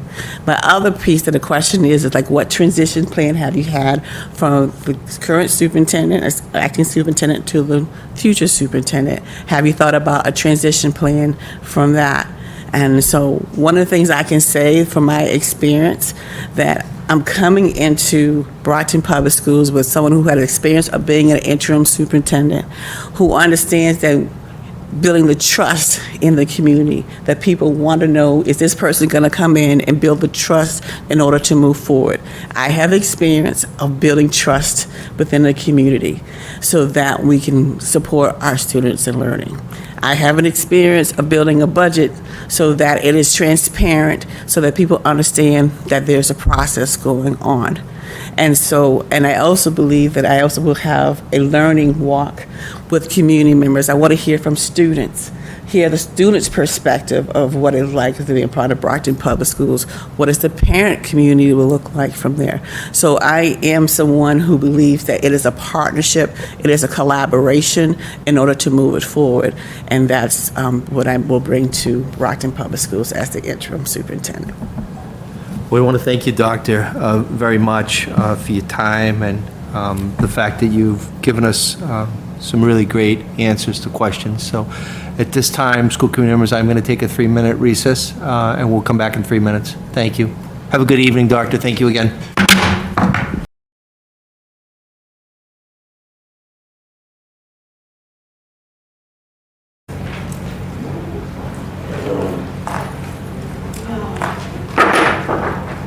Members of the committee, we are back into formal school committee session.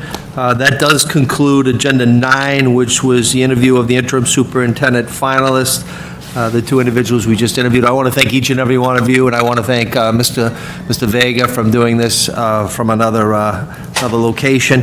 We will now go on to Agenda 10, and I want to just read it into the record. It's discussion and potential vote on appointment of interim superintendent. I do just want Attorney Bresnahan, Kevin, I was just asked by a member, why are we doing this in open session, not executive, and I expressed that this is the process that we do. We do it in open session. Yes, under the open meeting law, you're required to do this in open session. Thank you. Thank you. At this time, I'll open it up again to the membership of the school committee, Agenda 10. Any members have any discussion, any thoughts, any conversation? Mrs. Sullivan, please. I would think we would need to check the background and the references before we voted on anything. So I don't think that's been done yet. So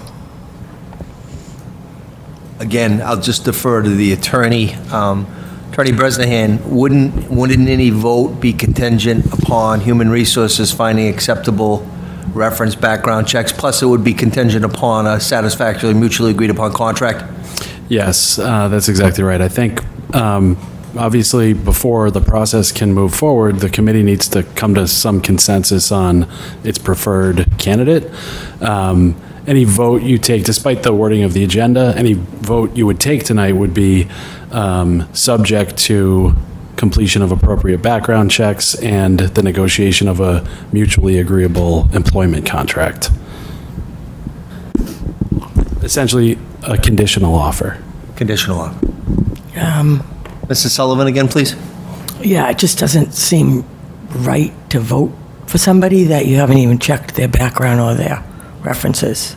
Just point of information on the city side, because I do this all the time. We will interview candidate, we meaning it's usually an interview committee. They give a recommendation, the department head gives a recommendation, they come and meet with me as the mayor. I then meet with the candidate in Human Resources. The Human Resources will give a conditional offer, a written letter, it's conditioned, and it's subject to appropriate background checks, Corey checks, all that stuff, exactly what the attorney just said. So at least on the city side, that is a past practice that we do, but I know the vice chair had some point of information as well. First off, I just want to thank the search committee. We've met numerous times. We had 16 applicants. We vetted all 16. We narrowed it down. And this was also a process where it was assisted by the Human Resources Department, our legal counsel, MASC. So MASC was the organization that represents the school committee that we're a member of. They collected all of the applicants. Every applicant has or been a superintendent, retired, or in the interim role. And some of them are highly recommended through MASC. And I just wanted to say, publicly, if anybody's watching, thank you for taking the interest in Brockton Public Schools. But, what we're doing here tonight is following the process, and obviously, every member has questions. It's your duty to ask those questions. And I'm glad those questions are being asked, and we have legal counsel here to answer any of our concerns, and also the MASC representative. We have two great candidates that came before us tonight. They know what we're dealing with. I have my feelings and who I feel should step into this role. And I think that where we are right now as elected officials, we have a very important decision to make tonight and move forward, and then work together as a team. As of right now, it's kind of, we're all frustrated. We just have to pull together and work as a team. And I make the motion to appoint Dr. Priya Telahini as the interim superintendent of Brockton Public Schools for the upcoming year, if she duly accepts that position. I second that. So motion made by the vice chair. It was properly seconded, but I'll give it to Ms. Oliver, although Mr. Gomes was there, but I know Mr. Sullivan on the motion. Okay, my thing is, why are we rushing the process? I realize we need to appoint someone, but we also need to make sure that we pick a qualified candidate that is ready to lead a district of 15,000 students and 3,000 employees. And we need to make sure it's a fair and equal process. Brockton Public Schools is in a delicate state right now. The budget in our schools are important and serious issues facing our district right now. We need more time to make sure that the person will move the district forward. There's a lot of issues to consider here. Thank you. Thank you. Thank you, Mr. Sullivan. Any other on the motion? Ms. Azak on the motion, please. We do have Mr. Kuchar here from MASC. Yes. If he can just, he Yes. goes through this process. Yes. They did work with the committee members that were on the selection committee. I know a couple of members had questions as to why are we rushing it? Sure. Is Yeah. this the proper procedure? Mr. Kuchar, I hate to put you on the spot. Do you mind just answering just a basic, normal process? Yes, right at the podium or right here at the seat, whichever you're comfortable at. The seat's vacant.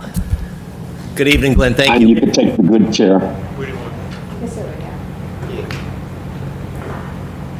Mr. Vega, I'm sorry, Mr. Vega, did you say something? Take a I chair. said, Glenn, don't get too comfortable in that chair. Okay. Glenn, good evening. Thank you for your efforts. It's been a long time since I sat in a school committee member's chair. I'm starting to sweat. No, I'm just kidding.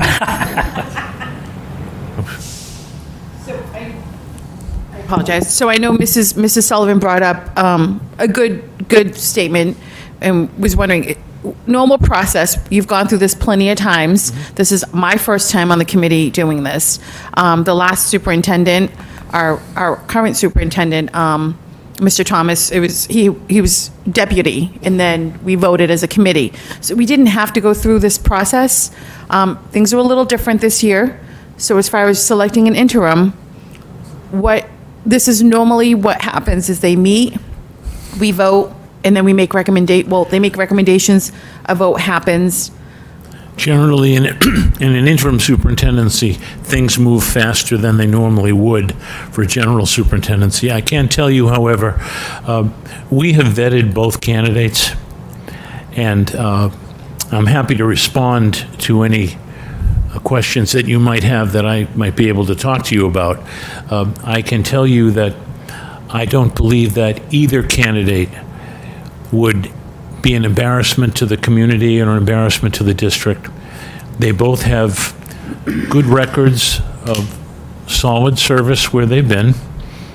They have both been in difficult situations, and they have, in my judgment, acquitted themselves well. So I don't think there's anything that's going to provide embarrassment. I know that both candidates have been superintendents elsewhere, and any superintendent who is beloved by 100% of the people wherever they are probably isn't doing their job.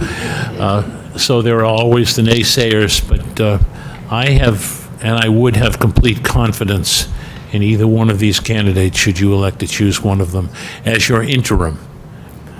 And then you can go from there if you wanted to. Thank you. Ms. Azak, did you have any other follow-ups to Mr. Kuchar? Just a quick question. So I know superintendents have a mentorship program, that they have mentors. Have they both had mentors? I know one has been superintendent a little longer. I wasn't sure if they both had the mentors. I know that Dr. Titiliani has had a mentor.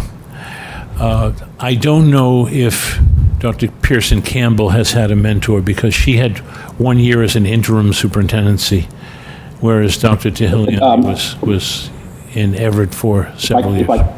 Thank you. I could chime in. One second, Mr. Vega, I got to recognize you after Ms. Azak is done. Okay, thank you, Mr. Kuchar, because I had seen on one of them that they had the mentor, but not on the other. So I wasn't sure why. I thought that was just an automatic. So one was an interim and didn't have it, but when... I don't know that she didn't have it. Okay, it's but just- I don't know that she did. Okay, thank you so much. Thank you, Ms. Azak. Mr. Vega, please. I'm just looking through my notes here, and in our preliminary interview with both candidates, both mentioned mentorship a great deal. And I'm sorry, Dr. Pearson Campbell mentioned her mentor quite a bit in our interview process. Thank you, Mr. Vega. Point of information, thank you. Mrs. Sullivan, do you have any questions for Mr. Kuchar now that Glenn is here? Okay, so there were 16 applicants, and 5 were interviewed by 5 people. There's 8 people on the committee. The full committee only saw 2 candidates out of 16. That concerns me. Claudio, me, and Tim never Joyce. saw the other candidates, and Joyce. Yeah, sorry, Joyce, I didn't. Oh, no, that's okay. Yeah, I didn't mean to exclude you. I didn't, so, yeah, so 7 people. I mean, 6. I don't know. Okay, so that's my concern, is there were 16 applicants, only 5 were interviewed by the subcommittee, and then the full committee's only seeing 2 people. It's not unusual that at what we might call a finalist stage, that there are 2 or sometimes 3 candidates, and a majority of the school committee does not see those candidates until this moment. And it might have been helpful if more people could have seen the initial interviews, but the Attorney General does not permit that. So we're stuck with the rules that we have, and I will reserve editorial comments about the wisdom of those rules that are imposed upon us. Thank you. Thank you, Mr. Sullivan. Mr. Gomes, you had a question? No, it's more, that was a good answer to the statement that was brought up, but I do trust the subcommittee that was elected to select the finalist, and I would have trusted it still if any other members were in that subcommittee, even if I wasn't in it. We are working for the same end, so that's what I have to say. I do just want everybody to know that, and I'll come to you in one second, Mr. Sullivan. I know for a fact that Anna took time off of work. We met at the City Hall GAR room, and we met in the morning, and it was an hour, 5-minute break, an hour, 5-minute break, an hour. And so Tony and Anna and Jorge were at City Hall for a long period of time in the morning. We started in the morning, and Glenn was there, Tracy from HR was there. So it was transparent, we vetted it out, we met a lot.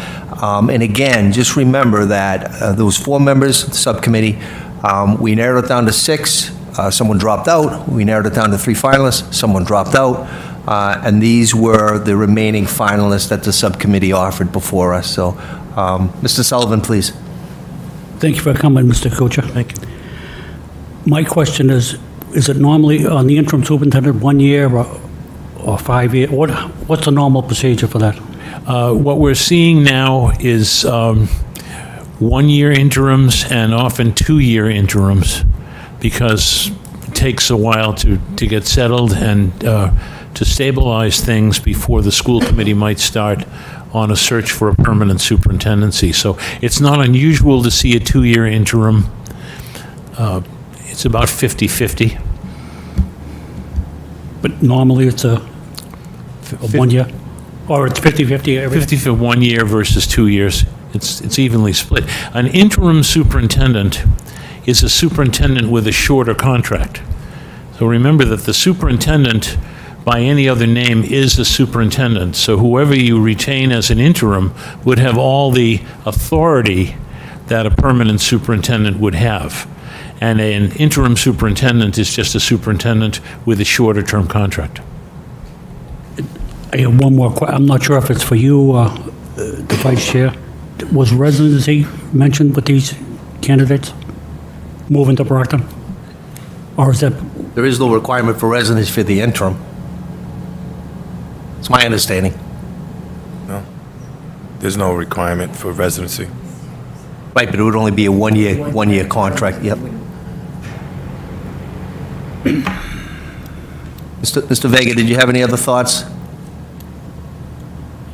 No, other than I was really thankful to the other members of the subcommittee, as well as the HR representation, but I really want to give a special shout out to Mr. Kuchar. I think having a mass representative with the tenure and length of experience that he brought to the conversation, allowed us to move forward in this process in a confident manner. So Glenn, again, thank you for your assistance and partnership on this process. So we do have a motion on the floor. Again, it was by the vice chair. On the motion, vice chair? I just want to make, and I know the mayor shares the same, when Dr.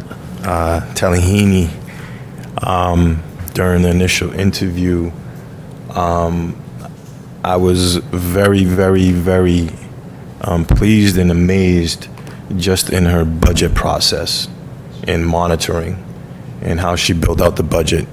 Her presentation was something that the city of Brockton needs, should have had. I know we had a little, just a little booklet, but when you get a chance, I know HR, it has the actual book for Everett. It's phenomenal. So you can take your time and, go there and review that budget. And I think moving forward with her leadership here, she can guide us there. And that's why we're in this position that we're in right now. It's budgetary, and we need somebody that comes in with that experience, and then also somebody that's not to just point just one characteristics of somebody that's an English language learner as well, where the district has a majority of that. That's going to bring that diversification in that knowledge and that background to the city of Brockton. Thank you, Mr. Vice Chair. I just on the record would like to say as well, what the Vice Chair is saying is when myself and Jorge and Anna and Tony was sitting, she actually brought for us to look at the actual budget for Everett that she had, on the school side, that she had actually drafted and crafted, and it was phenomenal. So we have those copies if you want to look at that. I gave one to the CFO on the city side already the next day.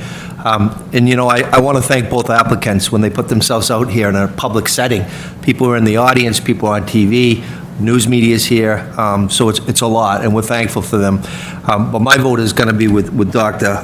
Tahir Liani. She was in Boston, she was in Everett, gateway communities, very, very inclusive, diverse communities, massive school populations, poorer communities like Brockton, right? Poor in terms of the financial ledger, but not with people. We're rich with people. So, my vote is going to be that. But I also want to thank Dr. Pearson Campbell.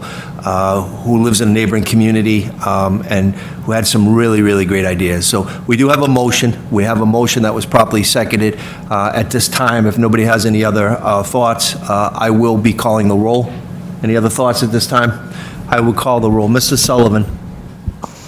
I just don't feel comfortable not even checking the background or the references, and I only saw 2 people.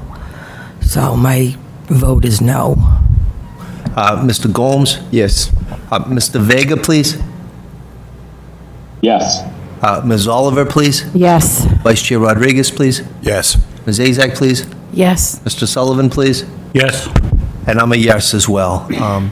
So that was the motion for an appointment. Again, it's conditioned, and HR has to do all the background checks and all those things. Mr. Vice Chair, did you have another thought at this time? On the other one, I would entertain a motion for this committee to approve the mayor as the chair and myself as the vice chair to get into contract negotiations with Mrs. Tellahini in order so we can execute a contract, so we can take a vote on her contract at the special meeting that the mayor is going to actually we're going to take a vote on for Tuesday. Before there's a second on that motion, please, I know Judy, Mrs. Sullivan had something. If it does pass, it has to also be in consultation with legal counsel, Kevin Bresnahan, and then ultimately, anything that is determined between both parties, meeting of the minds for contract, could only be ratified by the entire body. So, Mrs. Sullivan, please, we don't have a second on that motion yet. Just on that, just to piggyback off the mayor, it's like the contract negotiations is not just me and the mayor, and it's with legal counsel, HR, and also Mask will be assisting us in that as well. And then once we draft that up, every member of the committee will get that, review it, and we'll take a formal vote. Correct. That's never been done. The full committee is always involved in the contract for any superintendent. And so I don't agree with that. Attorney Bresnahan, do you mind? I mean, it's going to be signed by all members of the school committee because all 8 of us are, in essence, the boss of a superintendent under ed reform. Could you just help us through this, the process, summer session, and the fact that school's not too far away with the opening? Yeah. So you have voted to enter into negotiations, or you voted to appoint conditional on reaching an agreement on an employment contract, and now we get into the nuts and the bolts of how that happens. And because of the open meeting law, if the full committee were to be involved in every aspect of negotiating that contract, you could only do that in the context of a meeting, which would need to be posted with 48 hours notice. I negotiate these contracts for many districts all the time, and there's inevitably a lot of back and forth. The parties will exchange ideas. The candidate will have requests that will need to be considered. You'll have requests that she will need to consider and likely confer with her own legal counsel about. So just in terms of efficiency of the process, having less than a quorum of the members of the committee authorized to engage in that back and forth and bring a tentative agreement back to the full committee for its approval is the most expedient way to do this. And this isn't a fast track way of doing this. This is typically how it's done, even when there isn't a big time crunch. It's just more efficient than having a full committee have to convene and potentially reconvene and reconvene when there's various drafts that go back and forth on the contract. Attorney Bresnahan, I just would like your opinion. Do you think it's being too aggressive to call a special meeting next week, or do you think that parties could agree to bring something before the entire board in a week's time? That's hard to predict, without starting those conversations and seeing where we are. But you could always post a meeting, and then if that timeline needs to be adjusted, you could do that. Thank you, sir. Thank you. So just to clarify. Mrs. Sullivan, please. Just to clarify, we're checking the background and references. Human resources would be. Right. Yes. Well, that's what I mean. Yes. And then we're looking at a contract after we do that. We would probably, I won't speak for the entire body, but what we do on the city side is they're probably going to be tandem. HR is doing their thing, negotiations going on at the same time for time management, but the ultimate contract wouldn't be executed if something failed on the human resources component. Okay. Yeah. Thank you. Sure. Mayor. Mr. Sullivan, please. I know it's tentative, but time and place of the meeting next Tuesday? I mean, I would call it for here. I don't know if 5:30 was too early for people, we could do 6, but it would definitely be here again. Let's just say 6 o'clock. Can we do 7? 6 doesn't work sorry? for me. Can we do 7? So I'm Our fine with regular that, sure. schedule? It'd be 7 o'clock, Mr. Sullivan. 6 won't work for me. Any other questions relative, we don't have a second on the motion. It was a motion made by the vice chair. Ms. Azak on the motion. Thank you. It's more of a statement. I understand. We have a lot of moving parts going on right now, and it's just, I know things are moving fast. It's really important that we get an interim into the seat, get them situated, so we can start our September school year, not the way we started it last year. We have to put our students first, and our students need to start a regular school year. We just have so much going on that it just makes more sense to get somebody in. We're going to be halfway through July in another week and a half. So I get a lot of things are moving fast. I'm fine as far as the contracts. We're going to review the final draft. It is, we have the opportunity to review the final draft as a committee. So I'm comfortable with Mr. Rodriguez's motion with having you and him and our legal and others involved. So are we going to vote on it? Well, there's a motion made. Is there a second to that motion? Second motion. Motion was made by the Vice Chair Rodriguez, properly seconded by Ms. Oliver. I'll have to call the roll. And Can we what? repeat the motion? Sure. Vice Chair, do you mind just reciting your motion? The motion was to authorize the mayor as the chair, myself as the vice chair, to enter into contract negotiations with the superintendent that we just voted on.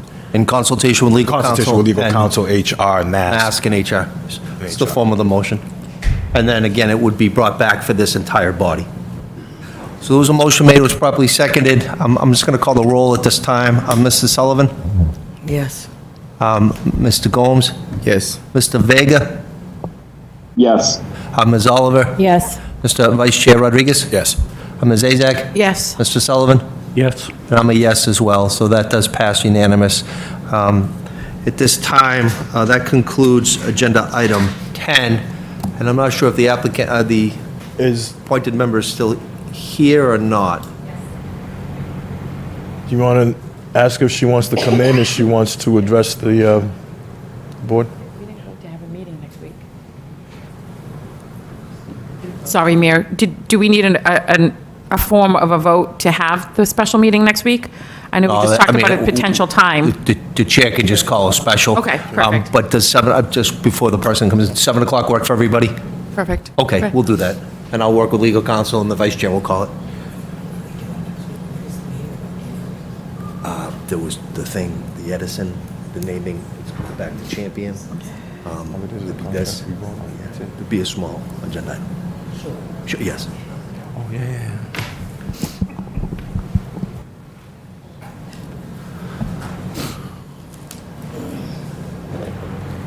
Is that the 16th? Oh, is that your birthday?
Welcome back, Dr. Tahiliani. I am proud to tell you that the school committee has taken a vote We have ratified an appointment for you to serve as the interim superintendent for the Brockton Public Schools contingent upon appropriate background check and contract negotiations that's going to be executed. So we wanted to thank you, and we are excited to work with you.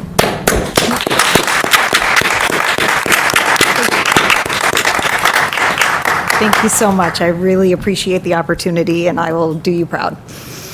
Thank you very much. Mr. Vice Chair, we can go around if the members have any comments at this time. Vice Chair?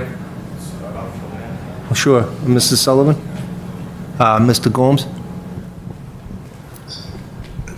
Well, first of all, congratulations and welcome. I was really impressed with the resume, all your background and experience. I did take notes during the interview. You were very diligent with your answers, very specific, and I was listening closely to see if you would answer the questions, and you did. So welcome and congratulations. Ms. Oliver? Congratulations again. I think from the first time you walked in, I think your presence, and I think being a second language learner as myself, coming from an immigrant family as myself, and learning a second language as a young age as myself, kind of relate to you, and I can see what you can bring to the city of Brockton, the city of Champion, and just also the way you answered your questions that day at City Hall and tonight. I can really see the leader that we want for this city moving forward as interim and whatever happens in the future. And I think a lot of parents are going to be extremely proud and excited with the new face that we are going to move forward, moving forward. And I am, especially with the budget, that sold me with the book when you took it out. And I was just reading it, and it looked incredible. And congratulations, welcome, and I can't wait to work with you. Thank you, Ms. Oliver. Vice Chair Rodriguez, please. Congratulations. Echoing everything that Mr. Gomes and Oliver said,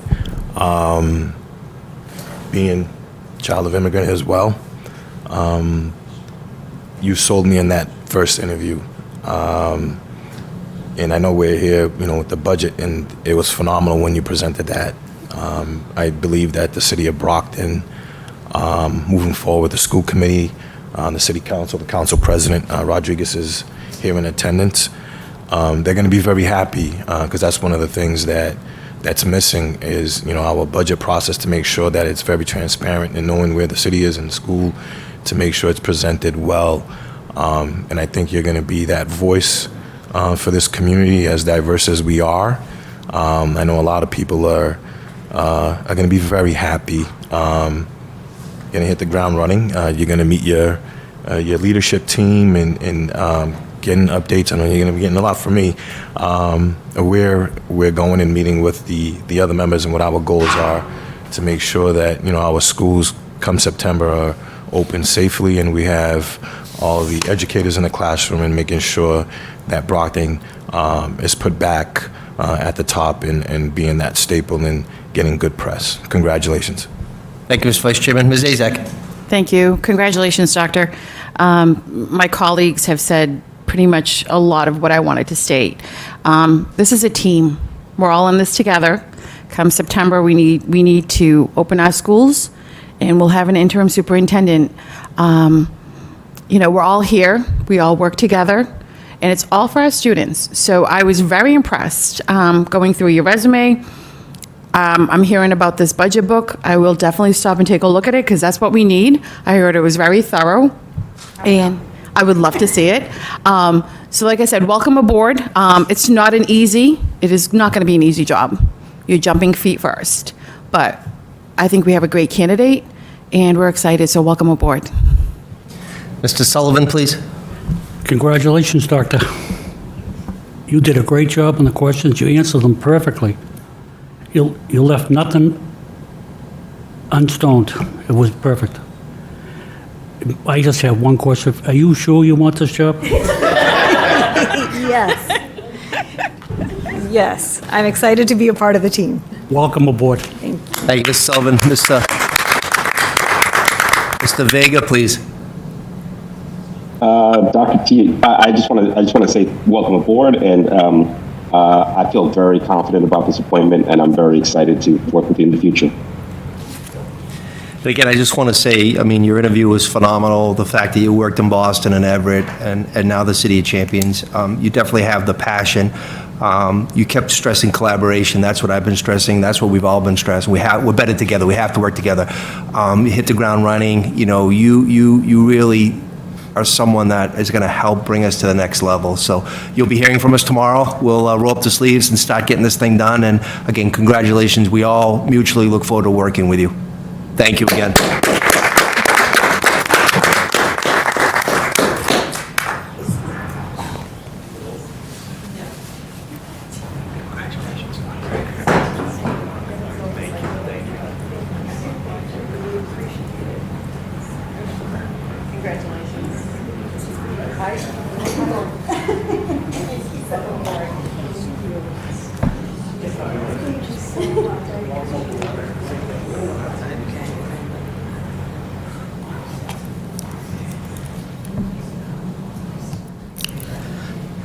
Members of the committee, we just had just a couple more pieces of information. Again, we want to thank you, Doctor. We look forward to working with you. Have a good evening. Drive careful. We have, before we go to adjournment, we do have graduation coming up. We already talked about this. It's coming up this week, 5:30 at Marciano on Thursday. And just to let you know, a week from this past Monday, so on the 15th, next Monday, if you're free, 11 a.m. over at the Eastside Pool, the Cosgrove Pool, you may recall that I went to Washington 2 years ago. I asked our federal delegation, Senator Markey, Senator Warren, and Congressman Lynch, to come up with some additional money. They gave us $3 million from ARPA. President Biden's omnibus bill gave us another $3 million. So the fruits of the labor, the $6 million, the ribbon cutting is next to Monday at 11 a.m. This pool is off the charts. The kids are just going to love it. So if you can join us, the U.S. Congressman Stephen Lynch will be there. I know Moses, President of the Council, will be there. But again, if you could join us, it would be really a proud day in Brockton. It's a legacy project for the boys and girls in the City of Champions. Any other announcements before we adjourn? As chair, again, I just want to thank all of you. That's a lot of work we just put into. I also want to thank Troy, Clarkson, and Trish. I want to thank Dr. Cobbs. We have to thank Dr. Jim Cobbs as well and his team. We have a lot more work to do, but we are going to get to where we need to do. So if there's no other comments, I entertain a motion to adjourn. Motion to adjourn. Motion made by Mr. Sullivan. Second. The comment. There's a second by Ms. Azak. On the motion, please, Mr. Sullivan. It was Ms. Oliver. I'm sorry, Ms. Oliver. Thank you. Well, I just wanted to say thank you to Dr. Cobbs. He did a phenomenal job with trying to save us money and on the cuts and on the moves to get us out of all the rentals so that we're in city-owned buildings. And he wasn't afraid to do it. And he wasn't afraid to make hard decisions. And I'm really kind of upset that he's not one of the finalists. But I want to thank him. Thank you, Ms. Sullivan. There's a motion made on the motion, Ms. Azak. Just more of a statement. So, again, thank you to Dr. Cobbs. He really did jump feet first. When we approached him, we didn't know what we were going to be going through. It was all new. So I know it hasn't been an easy few months, but just thank him and thank his team for getting us to where we are right now. So thank you to Dr. Cobbs and the cabinet. Thank you, Ms. Azak. Any other comments at this time? Vice Chair, please.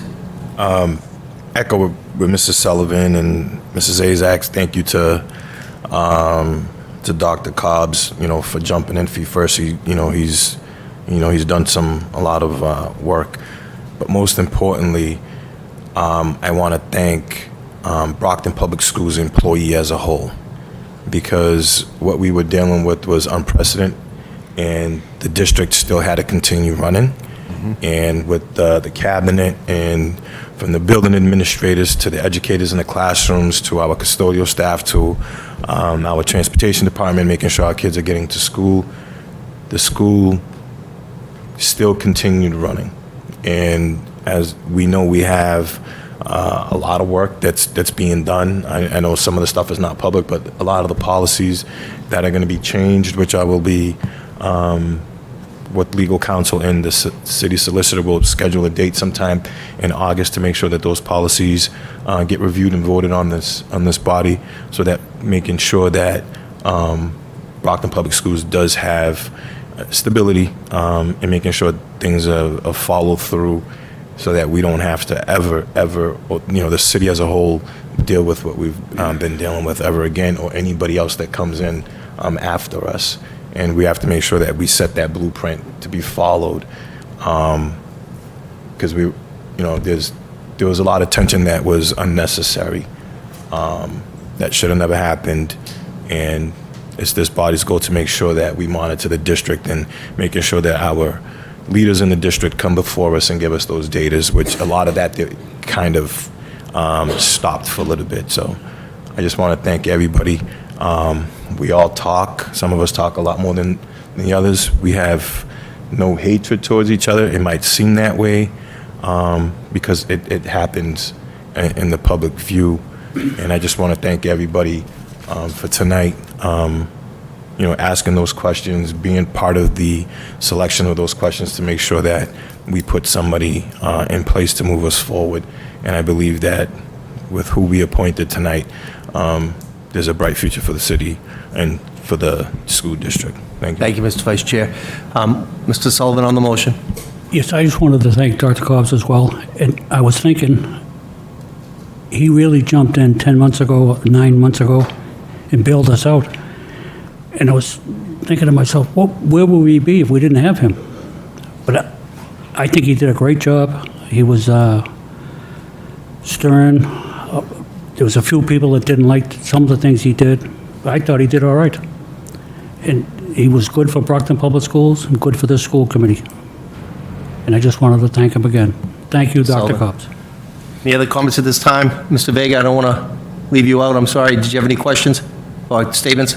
No. Okay. No questions or statements. Thank you. I want to thank Dr. Connors for pinch hitting tonight. We also have to give a shout out to Tracy Holland from HR. She's been really an integral part, and Glenn Kuchar from Mask, and of course Kevin Bresnahan. So I have more work to do, but I do again want to thank the council president for joining us here tonight. Thank you, sir, for being here. There's a motion made by Mr. Sullivan. It was probably seconded by Ms. Oliver. I'm going to read the roll to adjourn. Mrs. Sullivan?